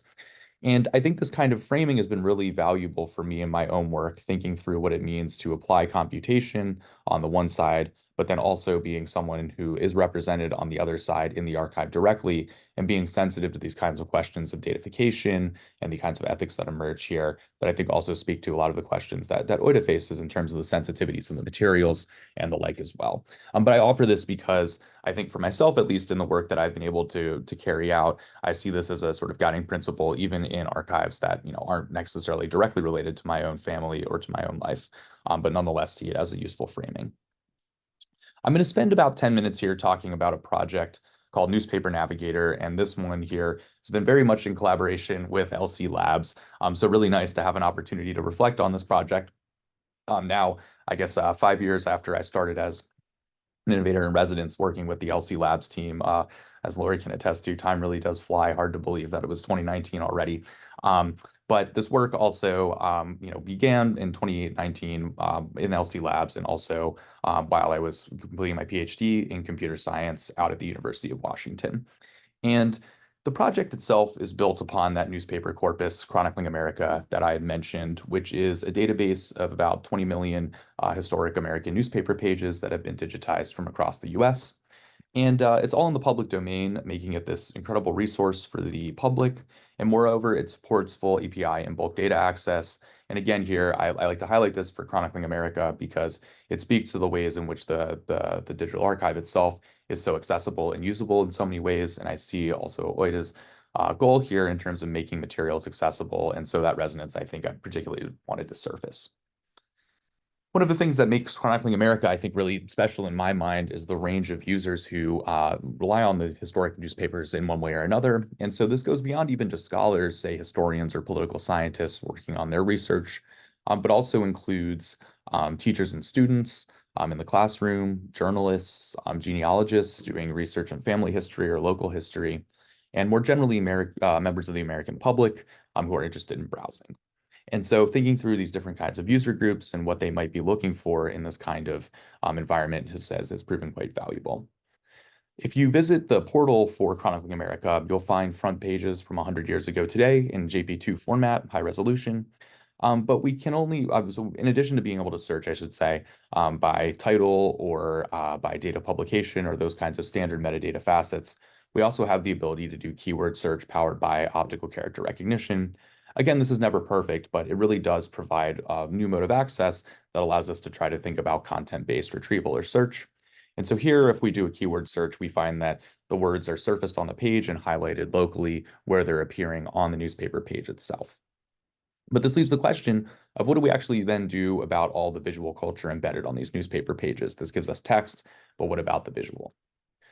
In 2017, when LC Labs started, one of their first projects was this project Beyond Words, which was the Staff Innovator in Residence project by Tong Wang. And this project was really influential to me in terms of thinking through what crowdsourcing could be and understanding its relationship to newspapers and metadata. And in particular, the project asked volunteers to identify visual content. This included photos, illustrations, maps, comics, editorial cartoons, and volunteers drew bounding boxes when they'd find them on the page, transcribe the caption, note the artist. And this was a really remarkably successful initiative. Over its life cycle, it accrued thousands of verified annotations and tens of thousands of other annotations in an unverified sense. And in this regard, I think was really influential for me, not just in recognizing the ability to engage people through these materials in a new way and think about all sorts of incentive structures and everything for providing access and also thinking through community engagement, but also because it really shifted my attention from the textual on the newspaper page to the visual. And so here's a collage I put together of some of the visual content that had been identified by volunteers. And I began to recognize that maybe there was a source of actual training data here for a machine learning model to think about trying to extract the visual culture at scale. And so here I'm going to invoke exactly the language that Laurie did from the digital strategy about quote unquote throwing open the treasure chest and asking how we could do so by trying to reimagine the search and discovery over the visual content in Chronicling America. And so as a project, the sort of broader schematic became if we could start with the digitized newspaper pages themselves, we could fine-tune a machine learning model to extract this visual content to produce what we call the Newspaper Navigator data set.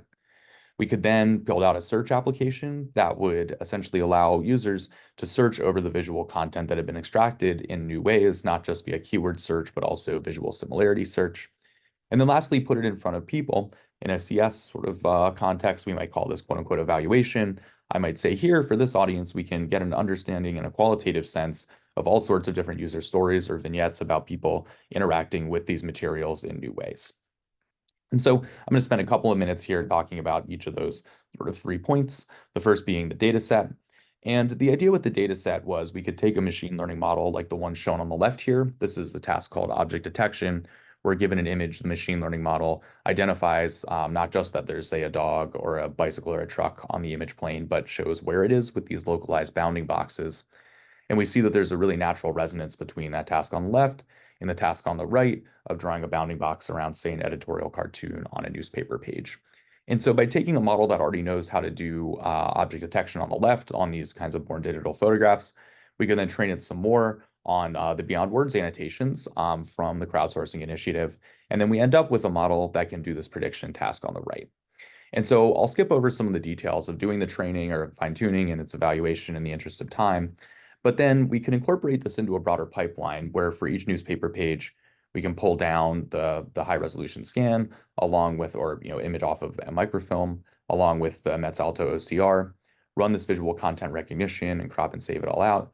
Also extract the OCR falling within the bounding boxes of each bit of identified visual content, giving us a sort of caption, and then saving all of this. And so much of the project's development in the winter and early spring of 2020 was figuring out how to do this at scale. But in total, we were able to process at the time almost all of the pages, around 16 million pages at the time. And this allows us to perform all sorts of different queries. And so instead of trying to give statistics that I find maybe are not instructive, let me instead focus on one specific example of how we can use the data set. The Library of Congress supports what are called topic pages for chronicling America. And these are really wonderful teaching aids for events or people in American history, where you can not only learn about the person or the event by reading a description, but these descriptions then link into chronicling America for primary source material. And one of the persistent challenges that staff has faced is, how do you find a representative map, a set of maps of the Civil War? And ordinarily, this would require manually going through tens of thousands of newspaper pages. But with the Newspaper Navigator dataset, we can instead just ask for all the maps from 1861 to 1865. That's what we find here. And if we zoom in, we'll see that these are all pretty much maps of the Civil War. And you might notice that some of these are appearing many times, like the one that I'm showing in red. And that's not just because it's being identified redundantly or the machine learning models are behaving improperly. Rather, it's because this specific map is being recirculated or circulated in various newspaper titles throughout time. And so this speaks to sort of emerging social network structure, almost resonant to what Rob's talking about too, in terms of knowledge graphs and everything as well. And here I'd point to work from, say, Ryan Cordell and David Smith with their fantastic viral text project, and ask how we might do the same with visual culture. In terms of resources here, I really have LC Labs to thank and IT design and development, in particular Chris Adams, for thinking through different modes of access for this work. So we have the full data set hosted at news-navigator.labs.loc.gov, where you can access the data set computationally, and also no coding necessary. You can download what we call prepackaged data sets to get all the maps or photos from a given year, along with metadata in a spreadsheet or JSON format. In the GitHub repo for the project, we have all the training data formatted in Common Objects and Context Standard. We have all the underlying code. And also we have a pointer to a paper we presented at CIKM 2020. And I'll mention here, and this is a bit more sort of a technical overview of the construction of the data set, but I do want to mention that all of this is in the public domain, from the data set to the underlying code. And one of our goals here is to be really trying to emphasize reuse among cultural heritage institutions. And I'll speak to some patterns of reuse that we've seen.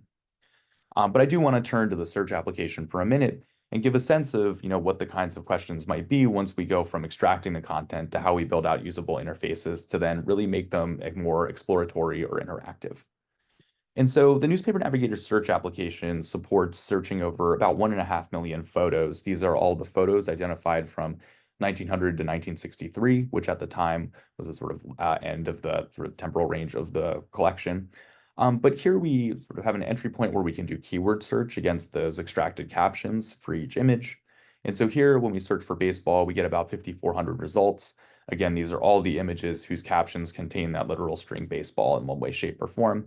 And we see how useful it is, right? We see team shots, portrait shots, action shots of baseball players, baseball diamonds, etc. But one can imagine that really trying to drill down would be quite useful to isolate specific kinds of visual motifs, and also recognizing that captions are never perfect. They're necessarily incomplete. OCR is going to make this even worse.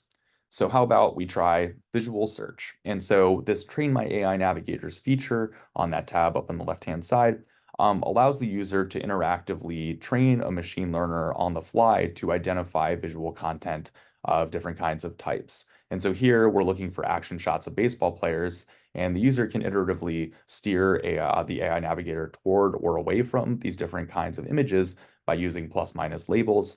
And so here, after a couple of rounds of training, we see the images on the right-hand side being returned are all pretty much action shots of baseball players. And this is not using the text in any way. This is purely based on the visual features of the image. This is still hosted online, and again, here really have LC Labs and IT design and development to thank for making this possible and hosting the full search application. Here is at news-navigator.labs.loc.gov/search. I want to spend a minute just talking about places that we've seen use and reuse, because I think it speaks to the ways that these kinds of digital archives or search interfaces become usable or interesting to a much wider range of end users than we might expect.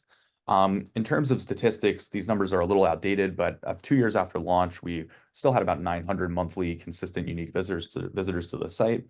The data set, we had about 3.5 million queries computationally, and many thousands of these prepackaged data sets downloaded. In the context of the search application, we had supported, at least at the time, around 42,000 unique user sessions with at least one keyword search. So these were real sessions, non-trivial. But I do want to mention some of the sort of vignettes that I found valuable in the search application. One being thinking through this in the context of education and social studies and in the classroom, working with Eileen and Michael Burson, who are professors of education, to look at how it might be valuable in the context of social studies. And we had educators like Tom Bober in his podcast, The Primary Source, walk through a view of how this could be used in the classroom.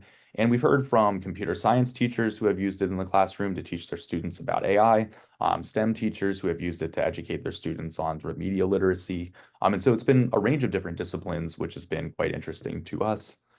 We've had engagement from genealogists. People have found photos of their family members, which has been quite valuable and meaningful to me, given my own context and introduction to the space. But I do want to take a pause here and just talk about some of the more humanistic aspects of the work and try to spend a minute here on what I call this data archaeology, which is inspired by these kinds of questions that labs and I faced as we were launching the search application and hearing feedback on the data set, which was that it was really important for us to document the project and how it was involving all these many layered decisions based on humans and computation, beyond just the sort of technical specifications of what various hyperparameters were in training or fine-tuning the machine learning model, for example. And so to do this, I ended up studying these 4 pages from Black newspapers in Chronicling America. And as you can see, they all reproduce that same photo of W.E.B. Du Bois in an article announcing the launch of the crisis, the official publication of the NAACP. And I picked this because I think picking one concrete case study to look through all the decisions that are being made proved sort of valuable as an exercise for myself in an autoethnographic way, and also hopefully for others encountering the collection and the search interface as a way of understanding what exactly is going on. And before we ever hit any machine learning, we see just the materiality of the page and then questions related to, the microfilming process as well, really having profoundly different outcomes on these different reproductions. The leftmost photo is essentially rendered Du Bois into a silhouette. And as you can imagine, this gets propagated through the machine learning pipeline. But even before we hit any of that, we see this sort of fundamental unevenness emerging in terms of the quality or the ability to access the materials. If we look at things like that visual content recognition done by the machine learning model, we see that different cuts on confidence score from a very sort of light cut of 5% to a very stringent cut of 90% really affects what's being included or excluded from the data set. We find the OCR, as I had mentioned, is imperfect. And if we use that technique of just grabbing all the text falling within each bounding box, this problem's actually redoubled. We see that the text for the right-hand side for the broad axe is virtually unusable. And then if we try to recover these materials visually using the sort of computer vision tools or image embeddings, ResNet 50 in the case of the search application, here I've taken 1,000 random photographs and clustered them using t-SNE. We see that 3 of the photos are preserved together, but that one that's heavily saturated with ink is completely lost, telling us again that no matter how we go about this, remediation via algorithmic tools is necessarily imperfect. And so this means that we must really continue to rely upon our close understanding of archives and how we navigate them. And so this data archaeology, it's been published in Digital Humanities Quarterly and is available in the search application as well. And it's been really fun to explore different kinds of downstream questions one might ask with Newspaper Navigator. I've been really fortunate over many years to be collaborating with Joshua Ortiz-Baco, Sarah Salter, and Jim Casey on questions related to editorship in multi-ethnic periodicals and how the kinds of layouts that Newspaper Navigator uncovers might allow us to begin to uncover new patterns of editorship by identifying newspapers with shared visual grammars on their front pages. And I've also done work with the Strom Center for Jewish Studies out at University of Washington surrounding access to Ladino press and analyzing the visual culture appearing in their digitized newspapers as well. And I do want to just very briefly touch on a strain of this work that very much is in conversation with the LC Labs work surrounding AI accountability. And so I ended up recognizing in this sort of shared discussion the kinds of resonances with the machine learning checklist literature and responsible operations and cultural heritage, and ended up writing what I call the collections as ML data checklist to try to uncover some of these shared considerations or questions that are important to consider when embarking on various stages of a project in this space. But I do want to spend, and I see here that I have about 5 minutes to wrap up and turn to web archives. And here I want to touch on it for a couple of reasons. One, this is very much sort of my ongoing space of work, but two, I see this as really relevant to questions emerging in OIDA, where we see born digital materials, spreadsheets, all sorts of email threads, and beyond as being a really important area of work. And thinking through the challenges of born digital materials has been really instructive for me, and I hope relevant to this audience as well. In some sense, I guess I don't really even need to motivate the importance of web archives across disciplines, given everyone's orientation toward OIDA. But I do think it is important to acknowledge the fact that, of course, this is important for history. Ian Milligan, in his wonderful book, History of the Age of in the Age of Abundance, says that our historical record is being and will be profoundly affected by the advent of these massive born digital repositories. And so here, of course, as we think about post-1990s topics, we see that there are all sorts of new questions, new subjects, and new methodologies that we need to be thinking about and build out properly. But I also want to point back to my home discipline, at least in my PhD of computer science, and mention just how important web archives are in thinking through the sort of inversion of all of this, which is then how these kinds of machine learning models are being trained. And they're central in the sense that we find that these foundation models are being trained with web derivatives all the time. So Common Crawl is being used to train GPT. These kinds of Flickr data sets or web image to text data sets are used to train CLIP. And I'm sure we can imagine with the recent GPT announcement yesterday that all of our cultural heritage in one way, shape, or form is being vacuumed up to train these models. And so if we inspect any of these papers, like for GPT-3, we see the kinds of materials that are entering in the training data. And I'd like to offer that if we are to begin to make strides to trying to understand at least what's going into these systems, we need to then be able to understand the actual substrate of the web archive, being able to navigate them more effectively. Right now, we have methods like the Wayback Machine, where we can punch in a URL and see snapshots throughout time. Here's the Computer Science and Engineering, the University of Washington from 1996, which I think is fun. But nonetheless, the kinds of questions I'm interested in asking here at scale are how do we move toward open, flexible, and user-adaptable search systems for petabyte-scale web archives? How can these systems be used to collaboratively expand digital humanities and social science research? And lastly, how can we do so to ensure ethical stewardship through the lenses of marginalization, privacy, and labor? I started this line of work with Trevor Owens, who has recently was at the Library of Congress, but is now the Chief Research Officer at the American Institute of Physics, where we started working with some of the LC's web archives, specifically their PDF holdings, to try to envision building out sort of scalable multimodal pipelines.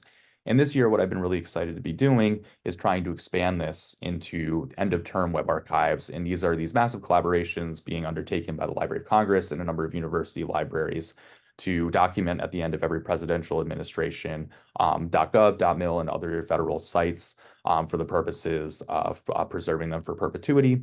And these web archives are massive and are fully public domain, clearly relevant to all sorts of different disciplines. And I've been looking at the 2008 end-of-term web archive, which is about 15 terabytes and has about 4.5 million unique PDFs after hashing. And the kinds of questions that I'm interested here are building on the work of, say, Mark Phillips and Kathleen Murray, who have done some really valuable work in terms of documenting subdomain frequency and page counts and such, to try to ask how we might be able to search the PDFs themselves in new ways. And so here, a lot of this work is thinking through kinds of natural language queries we can do against these materials to encounter the materials in entirely new ways. So here are searches over about 1 million PDF pages where we can do queries for things like pie charts or redacted documents. I really like redacted documents as an example because just doing textual search will never get there. Redaction is effectively the absence of text. We need to look at it visually or via other means to uncover. So thinking through how we can search jointly over text and visual features is I think an important next step as we think about this for end users, but also in a curatorial fashion for constructing finding aids and the like. In the interest of time, I'm going to move forward just to say what I think are some of the more interesting directions to move forward as we try to build these publicly deployed search systems. And I think this means building out collaborations with web archives, understanding the kinds of needs of different communities, sensitivities and limitations surrounding these materials. Then, of course, all sorts of questions within machine learning. This includes human-AI interaction, which is my discipline within my dissertation, multimodal machine learning, ML operations, and data storage, And lastly, of course, foregrounding ethically informed approaches, drawing from all sorts of critical humanistic traditions as well. But now I'm going to zoom out here in my remaining minute toward a horizon of work in computing cultural heritage and argue a few points that I think are essential in my mind if this work ought to be successful. And so I believe that navigating and making sense of cultural heritage collections really presents distinctly interdisciplinary challenges. And one through line here has been information science on this panel and the ways that it's sort of inherently interdisciplinary. And I think this speaks to precisely that. Developing new approaches in information science, machine learning, and DH in order to navigate and make sense of these collections is essential. And lastly here, we must really foreground ethical stewardship of digitized and born digital materials across scales. I will just make two quick plugs. I'm currently co-editing Debates in DH volume with Joshua Ortiz-Baco, Sarah Salter, and Jim Casey called Cultures of Scale, Data, Disciplines, and Labor, where we're really trying to surface these kinds of conversations that are taking place at this panel and beyond. And so if you're interested in contributing, please don't hesitate to reach out. The deadline is at the end of the month. And lastly, as I return to the University of Washington, I'm starting the lab for computing cultural heritage. And this means that I have an opportunity to start collaborations, and I'm really excited about that. So for any of you on this call who are interested in doing so, or maybe have students who are interested in pursuing a PhD in this space, I'd love nothing more than to start a conversation about that. Of course, I have a ton of people I'd like to thank at the Library of Congress, including the Kluge Center, LC Labs, the web archiving team, and digital content management, a number of external collaborators. But with that, I do want to make sure that I keep to time. And so I'll go ahead and stop sharing. Thanks so much, Ben. That's really great. I mean, so many interesting projects you've been working on, and really lots of implications for things we're doing at OIDA as well. You know, you talked about things like informing social studies curriculum. As you heard in the introduction, we've been working on a curriculum library. We've also been working on detecting images within the OIDA collection and all. And so great to see some of the techniques you've been using there. So yeah, a number of really great ideas here. So yeah, I want to invite, Rob and Laurie to come back with their video on here so we can kind of have a discussion. There's been a number of great questions that have been coming up in the Q&A function, and all attendees, I, of course, again, invite you to add your questions in there. So, and Rob actually kind of started answering one question in the chat already. So I think folks can see that moved over to the answer tab. He was telling us a bit about the technology behind the Lux system.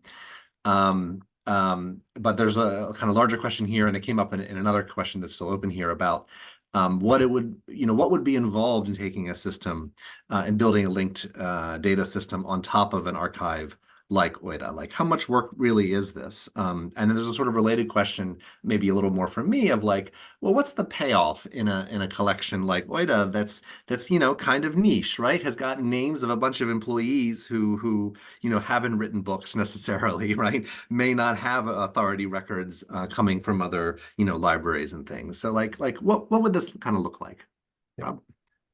So in terms of the feasibility, how much work is it? It's not no work. I'm not going to sugarcoat it.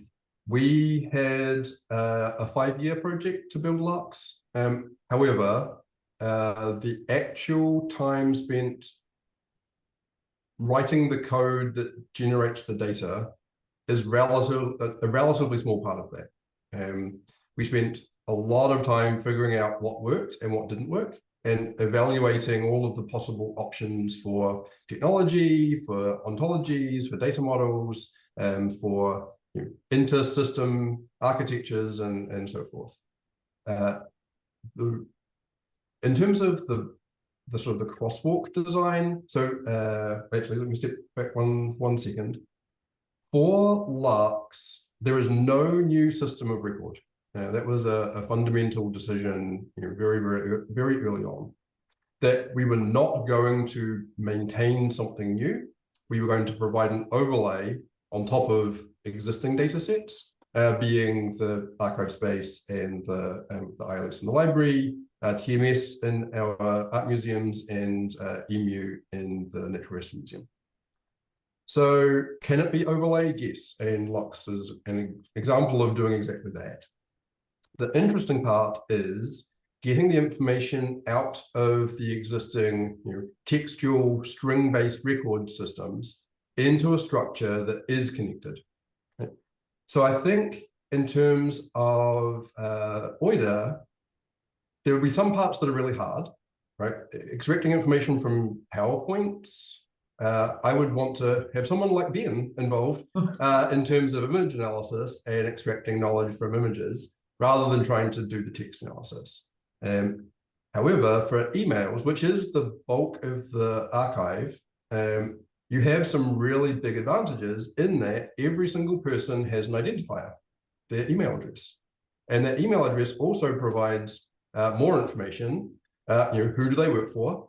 And if I'm going to be an evil corporate peon in the future, I will definitely not use my name for my email address. So we RS and some random numbers, but eric.solar@mckinsey.com. Well, I guess I can figure out what that guy's name is without AI. So at which point you know more about the person than most library systems do about their authors, right? You know who they work for, you have an email address, you have their name in partitionable structure. So I think you already have the vast majority of the information that you would need that could be then extracted and built as an overlay on top of the existing archive, rather than having to retrofit anything. Then in terms of the other information, so in Lux, we have enriched records from external systems. You mentioned the authorities. So yes, you won't have authority systems for the folks in the corporations and so on. You might get them for the doctors and so on if they've published. But there are other sources of information that I think would be useful. So yesterday, Director LaBelle mentioned the Open Payments database. And that's a fantastic source of knowledge that I was unaware of until yesterday, in terms of which companies made payments to which other companies or individuals, and for what.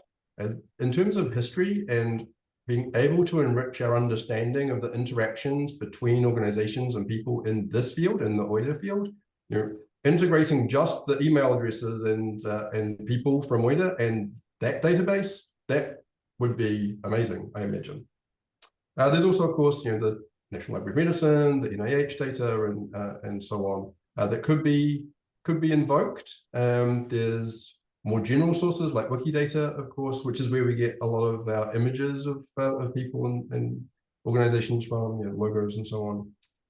So while there isn't authorities, I'm not sure that authorities are really essential in this. Once you have identity, once you can establish there is this person and they are related to the other things, the rest of it is nice to have, but not essential. Good. Thanks, Rob. We've had a couple questions about the kind of messy data you find in the world of cultural heritage, right? Ben was, of course, showing us some examples of, OCR errors that are coming upstream from bad quality scans, right? Or, in these cases, scans of microforms, right? So they've been through the chain here. And of course, there are large problems of authority control in this space. I mean, while we have email addresses in OIDA, you've got different versions of names. Certainly when people are mentioned in correspondence, right, their last name isn't always mentioned, or they may be referred to, by a nickname or something like that. So there's just lots of issues with data quality here. So I mean, I guess how do we, looking at a couple of these questions that are related, how do we think about the kind of workflows around the quality of the data here and improving it? Of course, with the scale, you can't be doing everything manually here, right? And so there's some room potentially for using AI here, but it sounds like we're also in some cases sidestepping the data quality issues in certain ways. So it's an open question for all of you, really. I'll take a stab at that because I think so. The AI framework that I described, a big part of that, this way of understanding that, like, step one is understand and step two is experiment before implementation. I think I showed some worksheets that we have, and a lot of the purpose of those worksheets is figuring out what kind of quality standards do you need for a particular task, right? So there was a question I saw, and I think that's the answer is we absolutely aren't going to have perfect, we don't have perfect and complete data. It's just none of us can afford that. So the question is sort of where, we at the Library of Congress take our responsibility as an authoritative provider of information very seriously. So, in an example of an experiment looking at reading copyright registration records from historic registration, copyright registration books, we need a very high quality standard in order to release any information like that. Because if we're incorrect in, if our OCR, for example, is very poor quality and in describing who is the copyright owner for a particular work, the risks there are really high. We cannot afford poor quality data for copyright registration information. It's just too much a part of like the quality that we provide. That said, when we have 60 million newspaper pages from the 19th century, OCR on microfilm is better than nothing. And that is a decision that was made, that it was that in that case, in some cases, and just to speak to that, I'm not an expert on the way that the digitization has gone for the microfilm, for the newspapers, but one of the really important things has been digitization standards, and digitization standards have changed over time, and OCR quality standards have changed over time. And so the question of re-OCRing, again, it really has to be about where does the agency, we are never going to have perfect and complete data. So re-OCRing 60 million, pages as opposed to OCRing, new content, and I think 60 million is probably undercounting. Ben probably knows better than I do, but I think it's more than that. So I would just say that the framework that we use in labs, and across the library more and more, is really designed to help us think through those questions of, what for a particular task, what quality do we need? What quality, and so we will settle for medium OCR over for some things, and won't at all settle for that. And we'll actually invest in making sure that we have experts checking that. So when we make the authoritative record, a MARC record, we don't want errors in there, right? When we make a MARC record, which is basically a catalog record using catalogs around the world, we don't want errors. We hold a very high quality standards for that. So that's a lot of what we're working on in our framework, is those decisions about how much and where can we tolerate those errors, because it's just, there's no way of thinking about it other than trade-offs. Oh, sorry.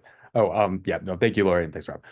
I agree with everything that Laurie said, and I think one of the other things that I really appreciate about the idea of pausing at the beginning just to reflect is, I think in my view is that the most important part of this is understanding where the limitations might be in a collection, and having that sort of broader understanding without going in with the assumption that everything's going to be immediately equally usable or equally quote unquote clean, even though that word is clearly incredibly loaded in this context too.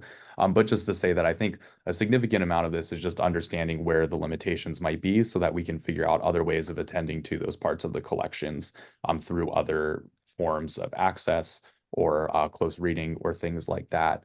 And I also do think, on the one hand, there's this temptation to try to just work with the images that have been digitized most cleanly, or that we know we have reliable OCR from. But the problem there is then I think we should resist the urge just to work with those, because then we have this sort of feedback loop where then we provide more access to the things that are most easily accessible, which then makes them even more easily accessible. And then the sort of runaway effect is the things at the periphery ultimately end up lost. And so I don't think I necessarily have the clearest of answers to this, but a lot of what I at least try to think about here is, how do we make sure that we just don't keep sort of converging on a smaller and smaller subset of materials that we think are, easier and easier to use, and what does that actually mean in terms of what's lost? Before turning it over to Rob, even though it's clearly his turn, but I will mention, just to keep on the example from Ben, kept showing the Du Bois photograph. And I think a really important point about the standards that have been developed, and this notion of sort of spending time at the beginning thinking about who is impacted by these standards, for example, is that photography standards were not developed for darker skin, right? Microfilming standards were not. So when tests were done to see, is this good enough? Is this good enough to mass produce? You know, that those tests weren't done taking into consideration darker skin. So it is, you know, it is unequally bad. And that is a decision that was made by people who established the standards for, you know, photographic development for newspapers. And then potentially for, and I don't know the history, but potentially for microfilming, that question, this sort of how good does the microfilm need to be? That may or may not have been done, and I suspect it wasn't done thinking about, let's look at a variety of photographs and think about, you know, whose faces are going to show up better and worse in the photographs. And so this time at the beginning, thinking about what kinds of quality standards do we need for our uses, I think that just can't be understated and is absolutely part of the kind of trade-offs that you think about. Sorry, Rob, over to you. No. Yeah, and just really to echo what has already been said, that it comes down to assessment of risk and reward, right? Who is going to be put at risk? Is it you, because you lose reputation by publishing bad data? Worse, is it someone else who would be somehow harmed by the bad data? And then what's the reward of doing it, even with, you know, the potential for bad data? So if I can just quickly share my screen, I'll give you an example in blocks. So here is a record for Yinka Shonabare, whose name is Yinka Shonabare in different languages, and it's also Nico Muli. So that's weird. That doesn't seem right. It's not right, because, sorry, Laurie, in the Library of Congress data, there is for a closely matching concept from other schemes, Nico Muli at the Getty. So of course we then trust the Library of Congress to publish, you know, reasonably clean data, when, you know, by and large it absolutely is. You know, you can see all these others that are correct, but in this case there's an error, and, you know, we inherit that error back here. So I think one of the issues with data cleanliness is it's really hard to see when the data is not clean until you start to use the data in a way that no one else has tried to do it before, right? So if you've got you click on it and you do a string search, you know, all of the errors sort of end up filtered to the bottom at the end of the results list, and you don't notice them. When you start to use it as data, then all of those errors become very, very clear. And, you know, the question before about, you know, how much effort was it? It has been much more effort cleaning up the data than it has to write the code, right? In terms of data that should be good, but actually isn't. So yeah, using data quality standards and having that discussion that Laurie's talked about, you know, at the beginning, you know, what is our tolerance for bad data, and, you know, what's the risk, absolutely is the way to approach it from my perspective. And I'll briefly add, sorry, Kevin, not to cut Please. you off, just one pointer toward work that I found to be extremely informative on the topic of microfilm and the question of what Laurie had mentioned in particular. Linus Williams in Computational Archival Science has a really wonderful piece that I think starts to uncover this. And if you follow the trail citations there, I think it's just a really informative body of work. Thanks. Yeah, great comments, all. I mean, certainly this question of, yeah, your tolerance for errors here is important. You know, of course, a comment here in the Q&A from Russell Johnson about how there are certainly names that come up in OIDA that are, you know, of people who are there, you know, because of no direct involvement in the exact matters of these companies. And so obviously there's a role for us to do in OIDA in terms of education and all of this, but this is another example of ways that we really need to think through the implications of how we're looking at our data, especially computationally. So we've got about 5, 6 more minutes here. There was a question actually from earlier on for Rob about visualizations built on top of linked data. The examples you were showing us were, of course, you were representing the linked data visually, but they weren't designed as end user visualizations at all. Could you tell us a little bit about potential applications in that space? Yep. So I'm going to refer back to something that Laurie said about having curated data sets and picking out the information that you want to show. That's really important when it comes to visualization of richly connected data. And thank you for asking it well in advance, because I used the time to find a couple of examples. So when people think about visualization of graph data, they think about something gorgeous like the night sky, and there are these stars and they're like nodes, and then you can draw lines and make pretty pictures essentially of saucepans and dragons and twins and fish and all sorts. This very, very rarely occurs.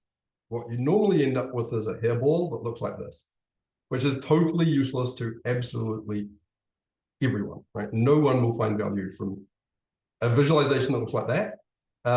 And by and large, that's exactly what you get, because there are so many connections between nodes and across different sorts of information once you have a big enough graph that things are connected at all. One of the ways that we've been thinking about this, but have not yet been able to put anything into production, is the notion of semantic zoom.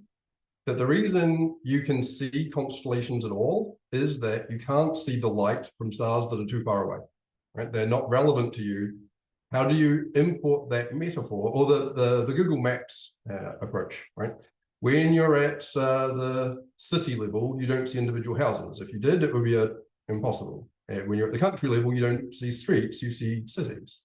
So how, given a graph of knowledge, can you zoom in and out to the point where you can produce a visualization that's meaningful and picks out the key priority areas and nodes and relationships without getting hung up in all of the weeds of the individual relationships from event to event and person to person.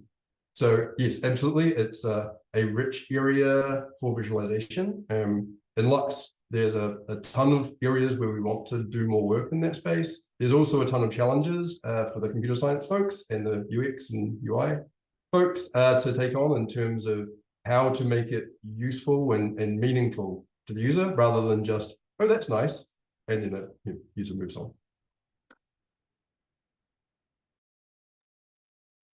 And if I could ask a question for Ben, actually, you of course are kind of working across disciplines here, right? Computer science and humanities and cultural heritage, but very interested in humanities content. I wonder, what your thoughts are on attracting the interest of others in computer science, AI, et cetera, in the problems related to cultural heritage collections. I mean, you've alluded a little bit to some of the things that brought you in, obviously some family connections stuff initially, but more generally, how can efforts like ours engage more people with expertise like yours? Yeah, definitely. I think it's a fantastic question. In my experience, I feel like one of the real, framing elements that computer scientists, specifically those who are in sort of human-centered machine learning, or especially human-computer interaction, always think about are the various end users or user groups, what their motivations, their needs, their sensitivities are, and how to, have them engage in the design process, the evaluation of new methods or new affordances.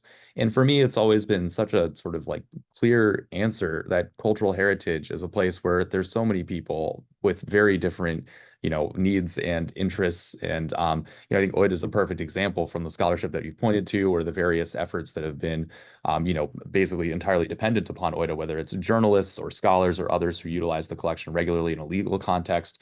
And so in the specific context of OIDA, but more generally, I see this as a really interesting opportunity to invite those human-computer interaction researchers who want to work with and are desperately looking for engaged users of specific digital content. So I see that as really meaningful. And then the other part that I might add, sort of building on what I had said earlier, I think a lot of computer scientists these days are interacting with cultural heritage data on a regular basis, on a daily basis. In fact, they just don't necessarily see it in that language or on those terms. And so I wonder how much of this is sort of recentering the attention or the sort of framing of web data or things like that as sort of a useful resource to be drawing from, and instead using it as an opportunity in some way to bridge a conversation here with computer scientists to recognize that this is part of a very, very long tradition in library science and archival practice and everything too, and to find a more shared conversation emerging there. But I mean, I continue to think that, there's so much that computer scientists can draw from in working with cultural heritage. And I think just finding the pathways forward to build those connections and everything. And I think in many senses, I found that my work with Laurie and LC Labs and everything has been one example of us sort of coming together from these different disciplinary perspectives or framings to be able to pursue these goals together. I just want to, I mean, Ben's obviously a dream collaborator. I think that's clear. Like it's just, there's not a lot of Ben Lees out there, but my experience with an experience I've had in like the 20 some years of working in this kind of space between library science and computers broadly is increasingly, I think, at least when I was in the academic library world, that there's so many students right now learning computer science, and it's gotten easier and easier to just delight them with the actual content, right? I think that we have this, there used to be so many humanities students who wanted to study, wanted to get better at technology. And I think more and more it's the opposite. There are students who are technology students. They think that's the right thing to do, but they're drawn to kind of rich, complex questions and problems. They're drawn to them in the same way that, people have been drawn to sort of humanistic inquiry forever. And so I think there's a little bit of a shifting tide. And just to sort of echo what Ben said, I think I have found that it's not, once you have someone a little bit hooked on caring about the problems, it's really been much less difficult than it used to be, at least for me. It used to be like we had to train humanists in computer science. And now it's like, it's actually computer scientists who are like, feel like a magnet is pulling them towards questions of kind of meaning and history and art. That's great, and a really optimistic note for us to end our discussion on. I want to thank you all for joining us. I'll turn things back over to Anne Seymour to close our event today.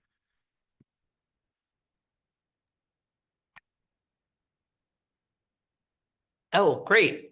Great to see the QR code. So thank you so much, Laurie, Rob, Ben, and Kevin, and everyone that's helped put this together. I've really appreciated hearing your thoughts on advances and trends in digital collections, use of computational methods, and the important role of humans. It's wonderful to see how your work, it's so inspiring and it's so connected to each other, and for us to consider implications for OIDA. So I'd like to thank everyone who joined us today, and to remind you that if you have yet to browse the archive, we welcome you to do that. And if you have questions, we would love for you to reach out to us using this QR code, or go to our website and use the contact information. Finally, I want to remind you that the third session of our symposium will be, the third and final session will be Thursday, May 16th, also from 12 to 2:30. And it's focused on the history of science and medicine. So I encourage you to join that. So this marks the conclusion of today's events. Thank you.